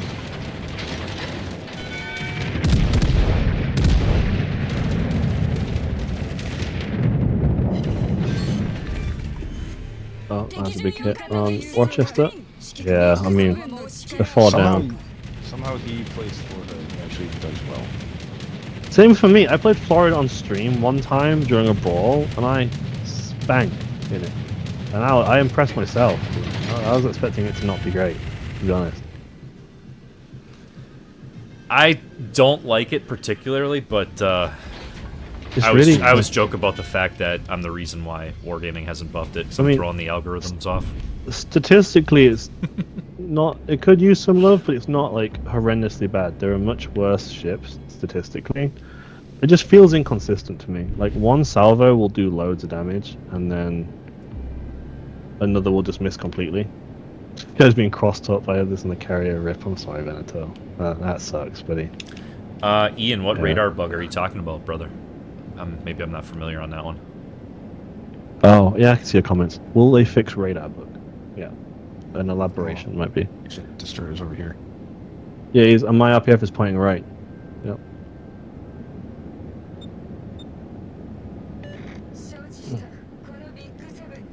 Does Bismarck have RPF? Oh no, he just knows because of torpedoes. Okay, I was Yeah, confused for a minute. torpedoes. I'm like, how is he pinging the location? Oh, that was a brain fart. I didn't see the torpedoes going for him. Said 23. What are you doing, man? When you're plane spotted and the radar runs, you still see plane spotted. Oh, so it's not a bug with the radar; it's an icon priority. Oh, I mean, yeah, okay. I noticed that earlier. I noticed that earlier in They the fixed update. that. They did a But- hotfix on that. I guess if it still exists, file a bug report on our Discord, and when I'm in the office on Monday, I'll forward it, and we'll take a look. I mean, obviously, right now it's the weekend; I'm at home. But when I'm in, I can forward it to the team. Yeah, I'm gonna spot this. I thought that was addressed though. There was something that had to do with if you were being sighted by somebody, even though the airplane icon would show up, even though it was actually being the precedence was somebody else. Like, how do I explain this? So if you get spotted by airplanes, the airplanes are spotting you. You see the airplane icon. But then if somebody was actually spotting you or radaring you, you still only saw the airplane icon because the airplanes were still spotting you. So now when the eyeball shows up, it takes precedence, and then when the radar shows up, I think that takes precedence and all that stuff. So I think it negates the. Off the top of my head, I believe icon priority is or should be sonar, then radar, then sea detection, then plane detection. Is what I believe. So if that's not say the priority again? I believe. I mean, I could be wrong. Off the top of my head, I think it goes sonar, then radar. So sonar being the highest priority, like that icon is displayed above others, or should be. So it would go sonar over radar, radar over sea spotting, sea spotting over plane spotting, in terms of which icon is shown. I believe. I could be wrong. I'm running off my memory here. I don't have like any official documentation in front of me or anything where I can reference. I think off the top of my head that's what it is or should be. So if it's not that, maybe submit a bug report and we can take a look. But again, don't quote me. It's nearly 11 p.m. at night on a Saturday night, so I'm not of proficient mindset right now. I'm doing my best.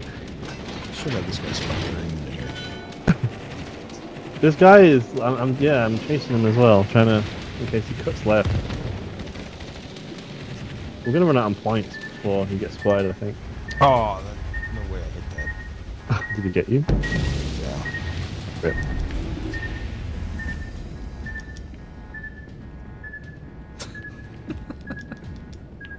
I love the look. Can we get a new T each time fleet battles return? Maybe. When they return, I guess. Maybe. I'm not the game design team, but I can forward it. Top of the board 2 games in a row. I'm showing you guys up the stream. Fine, need that just WASA tag. rub it in. I thought I was being nice by letting you win some games. And Is that it now? The sweat hat is on. Yeah. all right, fine. I'll do what I gotta do. I get my do what I. Like Obi-Wan fine, here. I'll pull out I'll the do what I crutch. must. You're gonna see mains. The mains come out now. Hey, wait a minute. I was top in the last game there. I got top in the No, oh, did you? Yeah. I think I got top, didn't I? Hang on. Recent battles. Zola and Yukikaze, I was top. And then Perfect 10. Oh, I wasn't top in Perfect 10. But I was top in the first game we played, I believe. In the Kansas. Yeah, so I'm 2 out of 3. I'm still going to keep my head high. I'm still going to. Alrighty, what do you guys How want to many do points? next? And then I want you to pick a ship.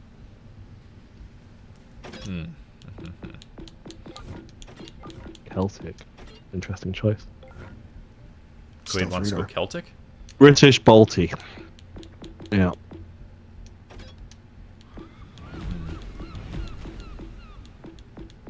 Let's have 7. Okay. This might be my last game. I'm sweating so bad. I need to go take a cold shower. Like my hands are sticking to my Xbox controller right now. So I'll play one more game and then. You know what sucks? I can't play Fleet unless the final boss starts a match. I understand. Does it mean unless your Fleet Leader starts? Maybe. We've changed it now so officers can start. So basically anyone above the base rank you get when you join a fleet can start fleet battles now. Yeah, officers and Commanders and deputies. yeah. But basically everyone, effectively. Unless there's someone who you really don't want to start fleet battles, and then you can just demote them to the base rank. I don't know what to play. I don't know. I'm kind of running out of ideas. Destroyer, cruiser. I guess I might try and play something Japanese. I'm kind of feeling it. Amagi, maybe? Yeah, you don't see many Amagi games. I'll do an Amagi.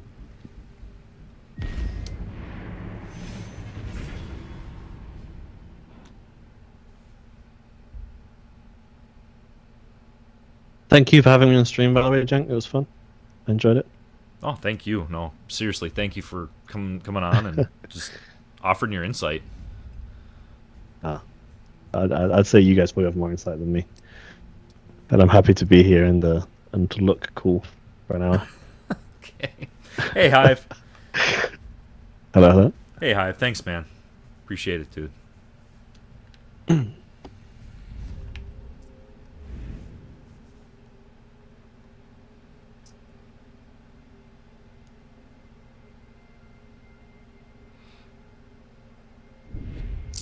I really don't want to go to A, but looks like we need to.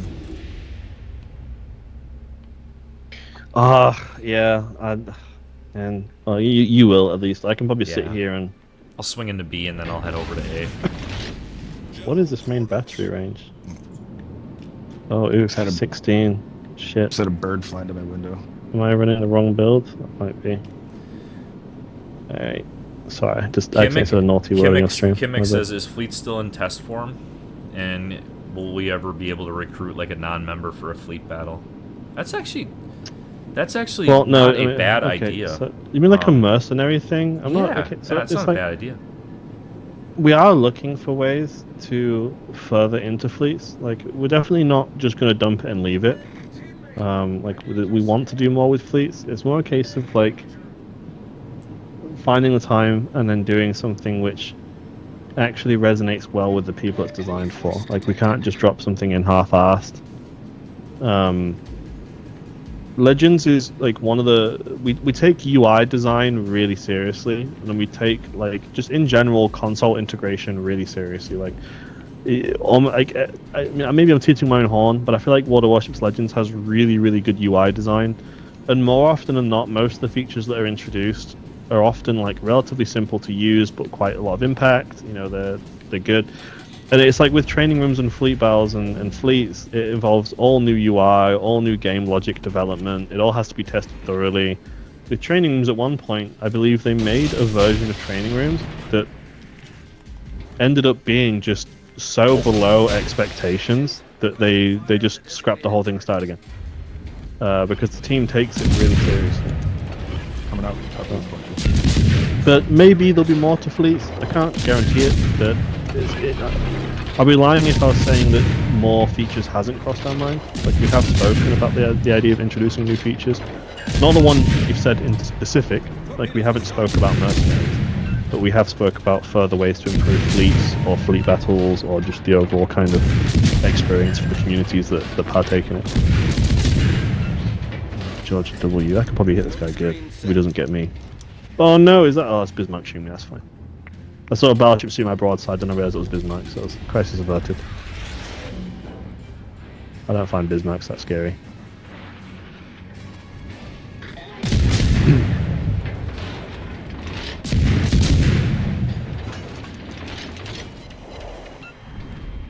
Man, I'm digging Amagi right now. When was the last time you played Amagi? Have you played Amagi recently? For the Bureau. Oh, for the Bureau. Okay. Do you like Amagi? No? I haven't played Guns it in a lag while. little bit. It's a thin armor, but the guns, like, they hit quite naughty. Like, everyone's always so torn up in what's new. They forget to enjoy the old. Amagi is as old as it gets. One of the first tier 7s ever in the game. Well, I guess I say that, but you guys played Vanguard in your Fleet Network battle, which I guess is also one of you guys. Yeah, Vanguard Amagi, Iowa, the original 3. Yeah. I remember everyone hating Vanguard, like, mega. This was before I joined Wargaming, so, but I used to play obviously with the guys. One of the guys I knew who bought Vanguard in like the first week of the game's public release was so mad at how bad Vanguard was, he tried to refund it. Despite it being a credit chip. One of my core memories, yeah. Well, it's just the tier 5 and the tier 6 were so easy to play that it just made sense that the 7 wouldn't be as good. I mean, it was a grind to get through Nagato and Colorado for me, and to me, it was like the juice was worth the squeeze because of how much better the 7 was. Amagi just thunderclapped it. I think it really needed the super heal, which we gave it now. It's great. But back then, it didn't have it in it. It felt it, dude. You would lose a half, like 3/4 of your health to a salvo, and then just be promoted to cruiser for the rest of the battle. Versus, you know, Iowas and Amagis that were getting tucked in.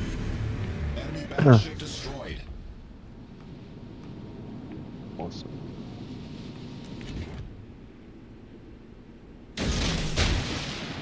Taking some big hits. Oh, one of us has got to go after that destroyer in the southeast.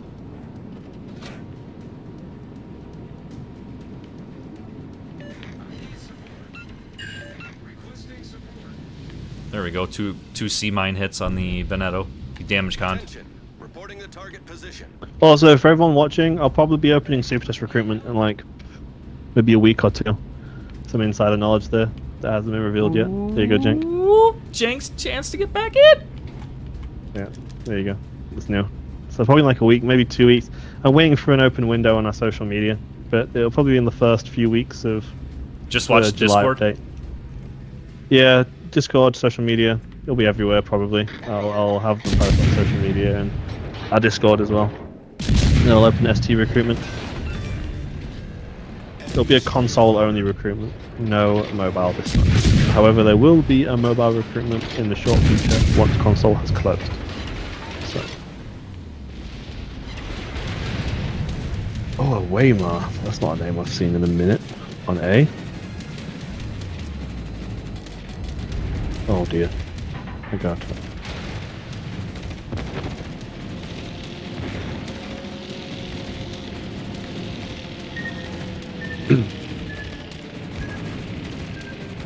Carrier spotted.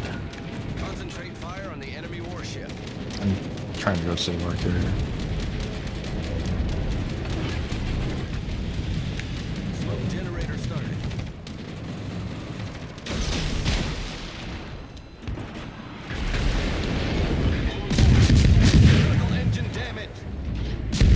Man, I love it when I'm losing the DPM race on a nosing battleship fight, and then the enemy battleship just wants to get his back guns off.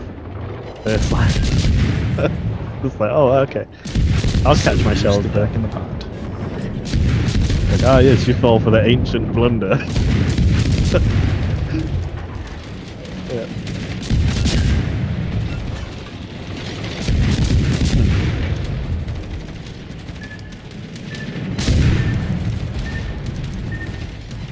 Be careful because there's another battleship on this coast, on this corner. He keeps trying to hit me, but I can literally see his shells exploding on the island. So he's trying to hit me. Oh, there we go. Oh, Waymar's come round. Hello, chicken nugget. Oh. My dispersion lets me hit the guy. Come on.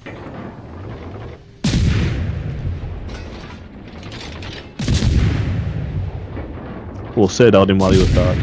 Nice. Oh no, Venatomo! Okay, I'm dead. I'm dead. I got flanked. Sea mine on the Pobeda. Nice. There we go.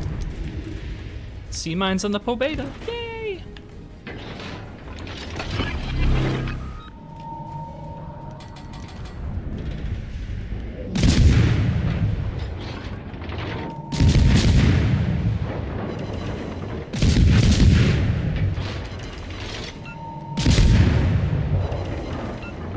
Oh, Veneto, chill, dude. He just never just anything. Oh, yeah, I got Waymar on my broadside with AP now. I'm dead.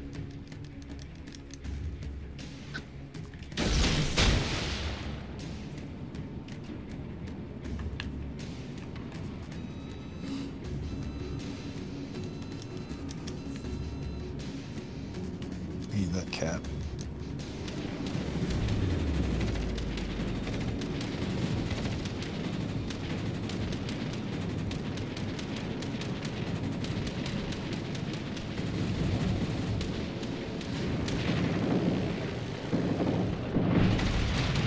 Alright, well, thank you for having me. On that note, I am going to go and take a cold shower and cry for a little while, I think. I can't cry Sounds during good, hot Final. showers because the gas bills are too high, but I can cry during cold showers. So, something I do. Thank you for having me, and it was great to see everyone in the chat who was engaging. Some familiar names, which was great.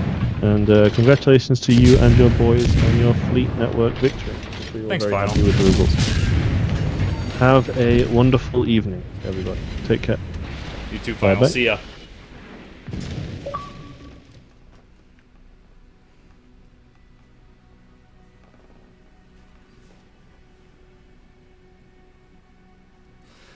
Oh, Quady, these guys are so low. The New Orleans has no health. The frickin' Bismarck has no health. The Pobeda got hit with 2 corps.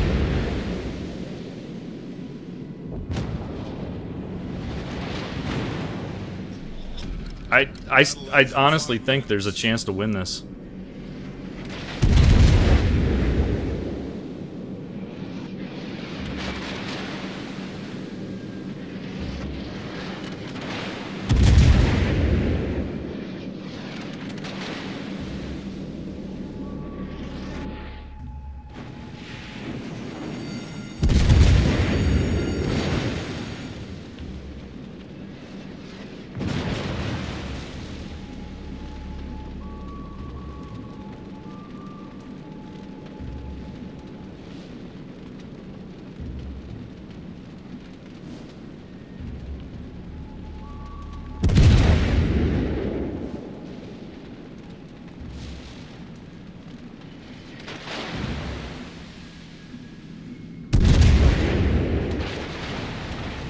Celtic armor. Look out for Bismarck secondaries. You might want to focus him. He's on your right. He's closer than everybody else. Yep.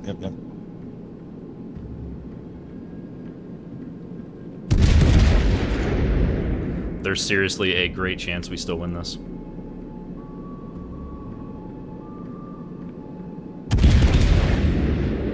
Come on, Magic Celtic armor. Oh!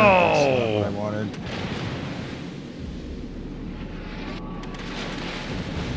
What the hell is our carrier You got to push up, man. You can't. You should have pushed up to the island. You can't go back like that because now you're just getting bombed by everybody.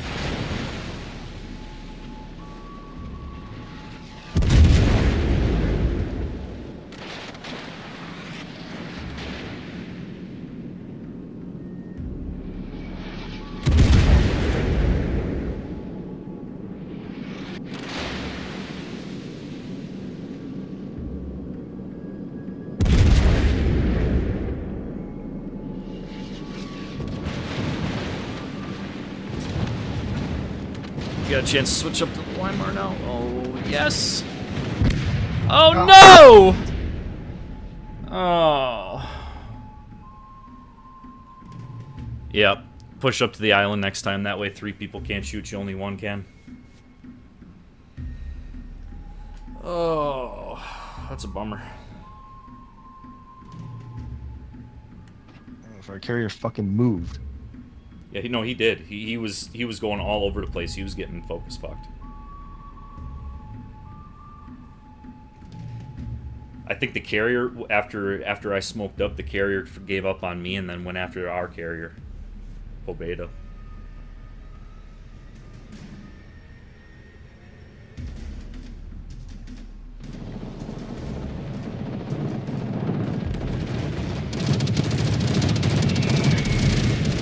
Oh, come on.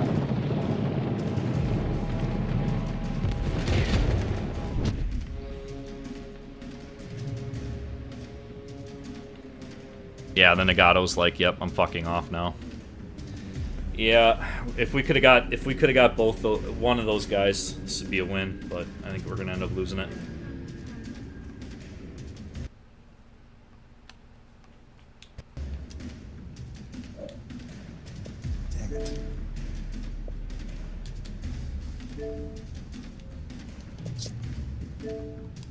Damn it.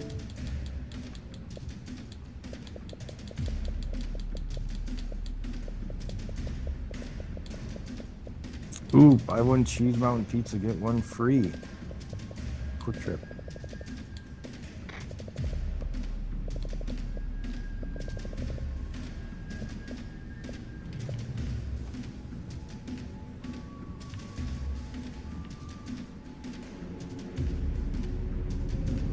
If you can get this drop. I think he's got it. I think he's got it, dude.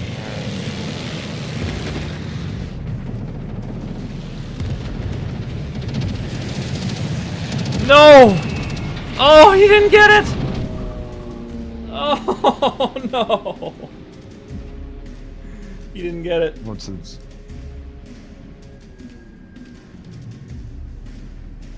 Yeah, he'll never make it in time. You just need to Look sneeze at that. on. Oh my god. Are you kidding me? That's heartbreaking. Good luck and fair seas. Oh, shit. I needed like 1 more salvo.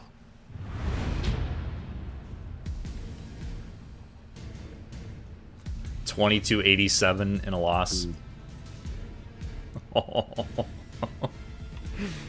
Unreal. That sucks.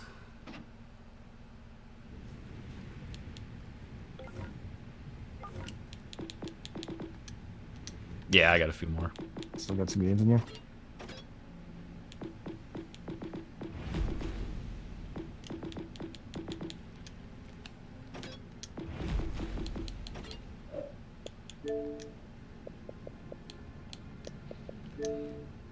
Oh, they're doing fleet battles. There's a wild Gugu floating around solo.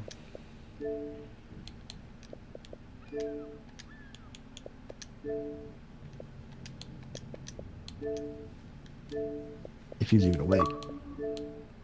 He was on power save 1% battery mode yesterday playing fleet battles.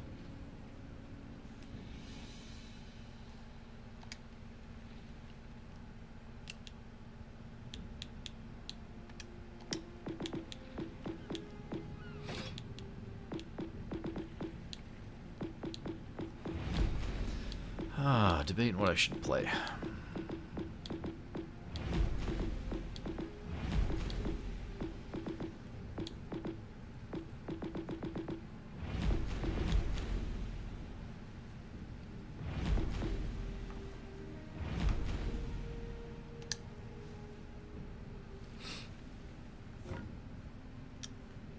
Oh, Yeah, why not? See how many planes I can shoot down.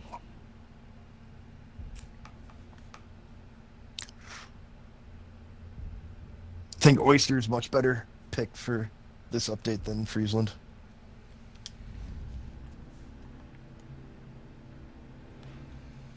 Sure, why not? We'll get a match with 6 cruisers, no, 5 cruisers, no carrier.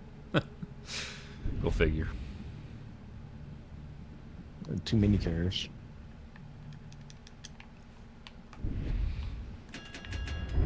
I'm going right where Vlad was for that game.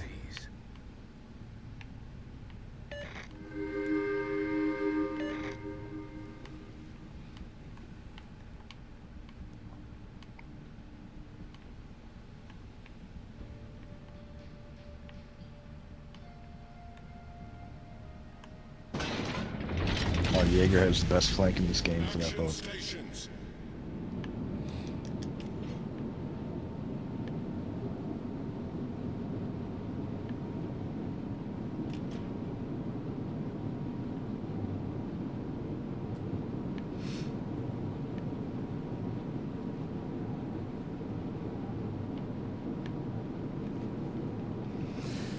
Well, CV Queen. It happens.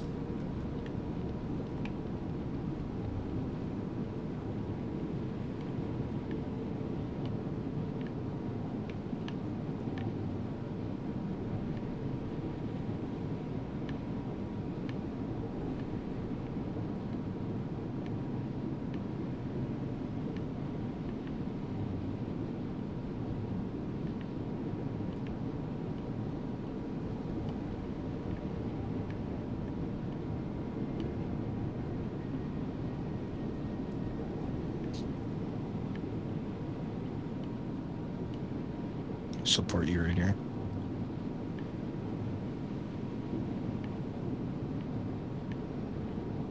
Enemy force detected. All stations, protect that target. Ooh, good hit.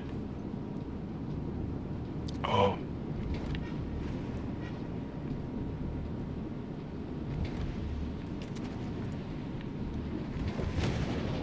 Oh, fuck.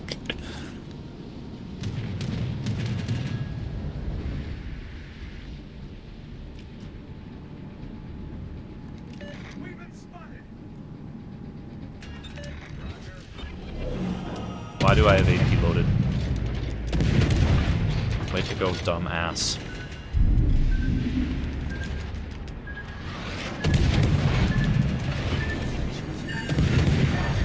Generator started. The ship is on fire.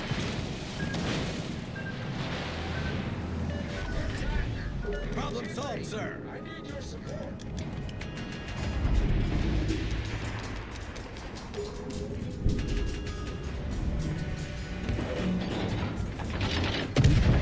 I have him in radar.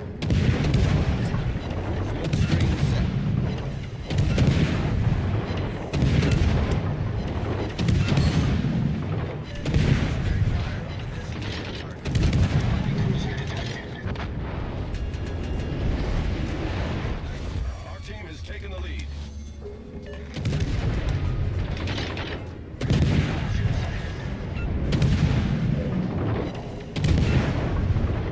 How not to play the D7P?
Engine boost activated.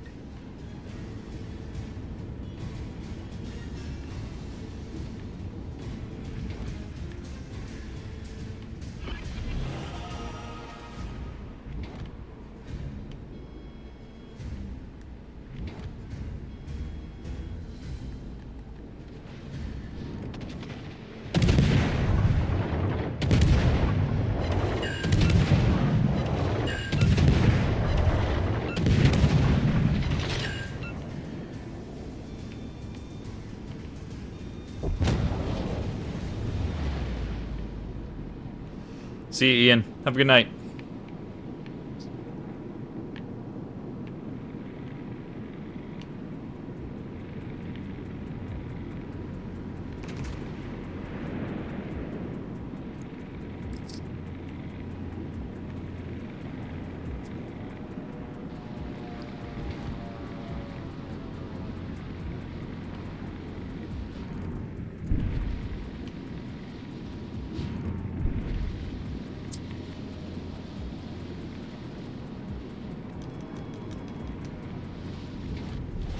Our victory is in sight.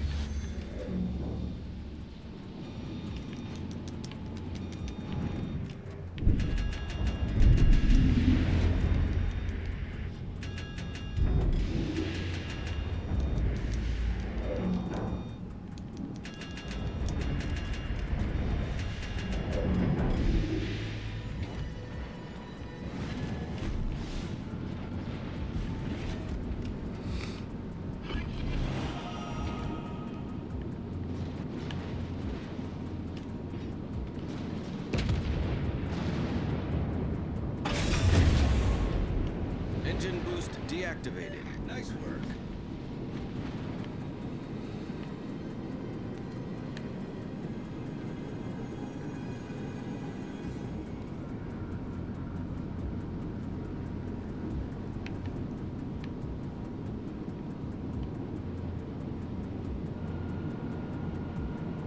Oh, Jesus.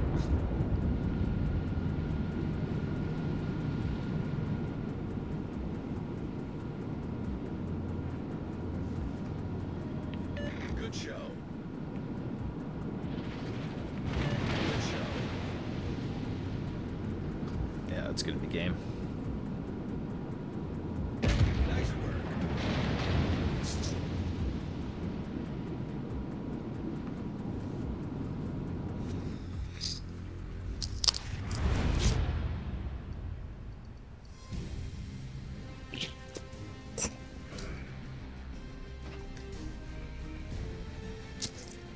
I didn't do shit. I did my part. I did my part. I did my part. I didn't do fucking shit.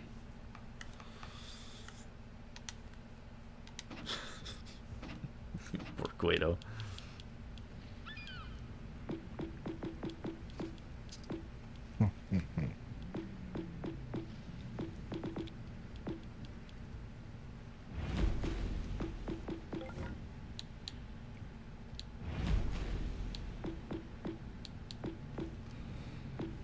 Actually,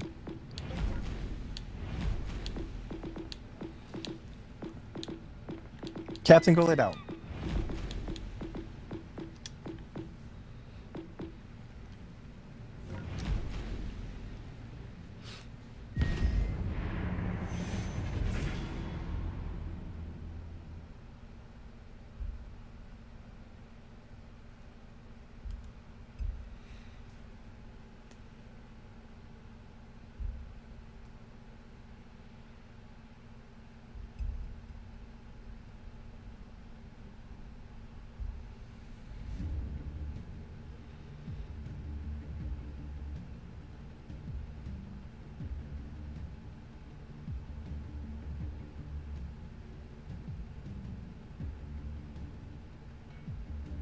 To Cruiser Island I go.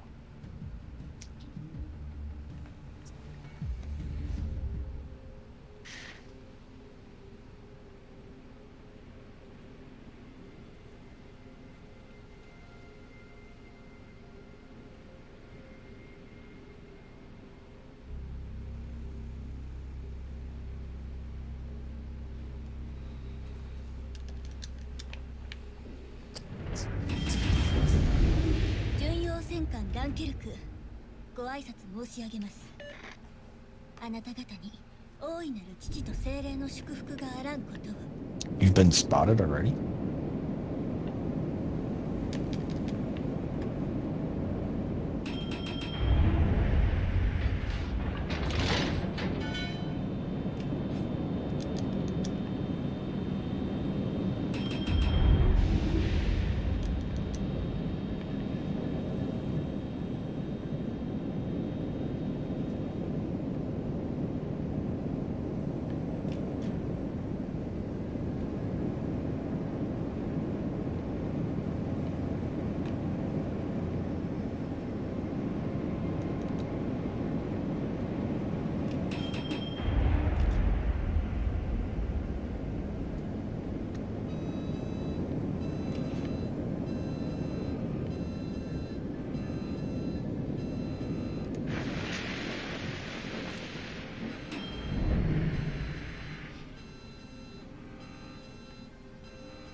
Battleships, you are allowed to move.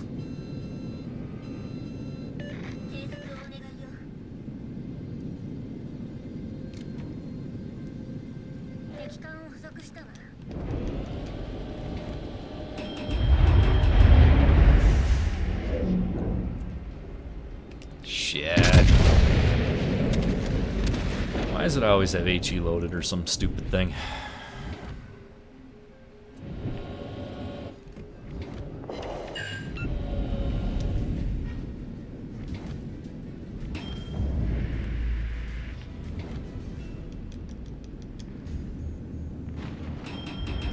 Cruiser made it today.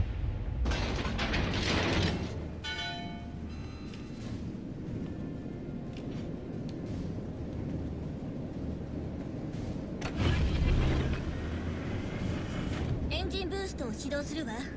全力で行くわよ。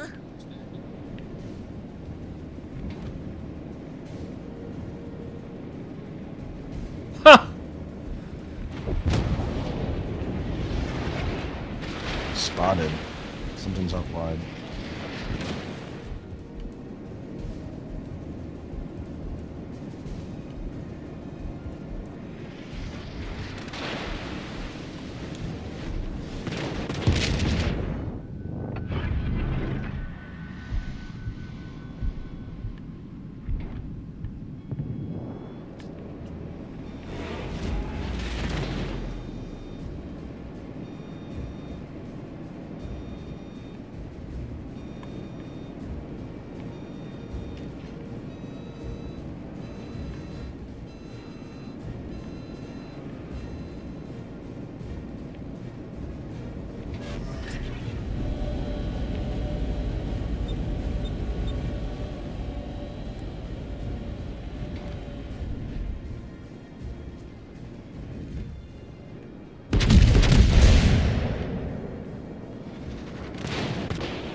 Yeah, I think I'm done.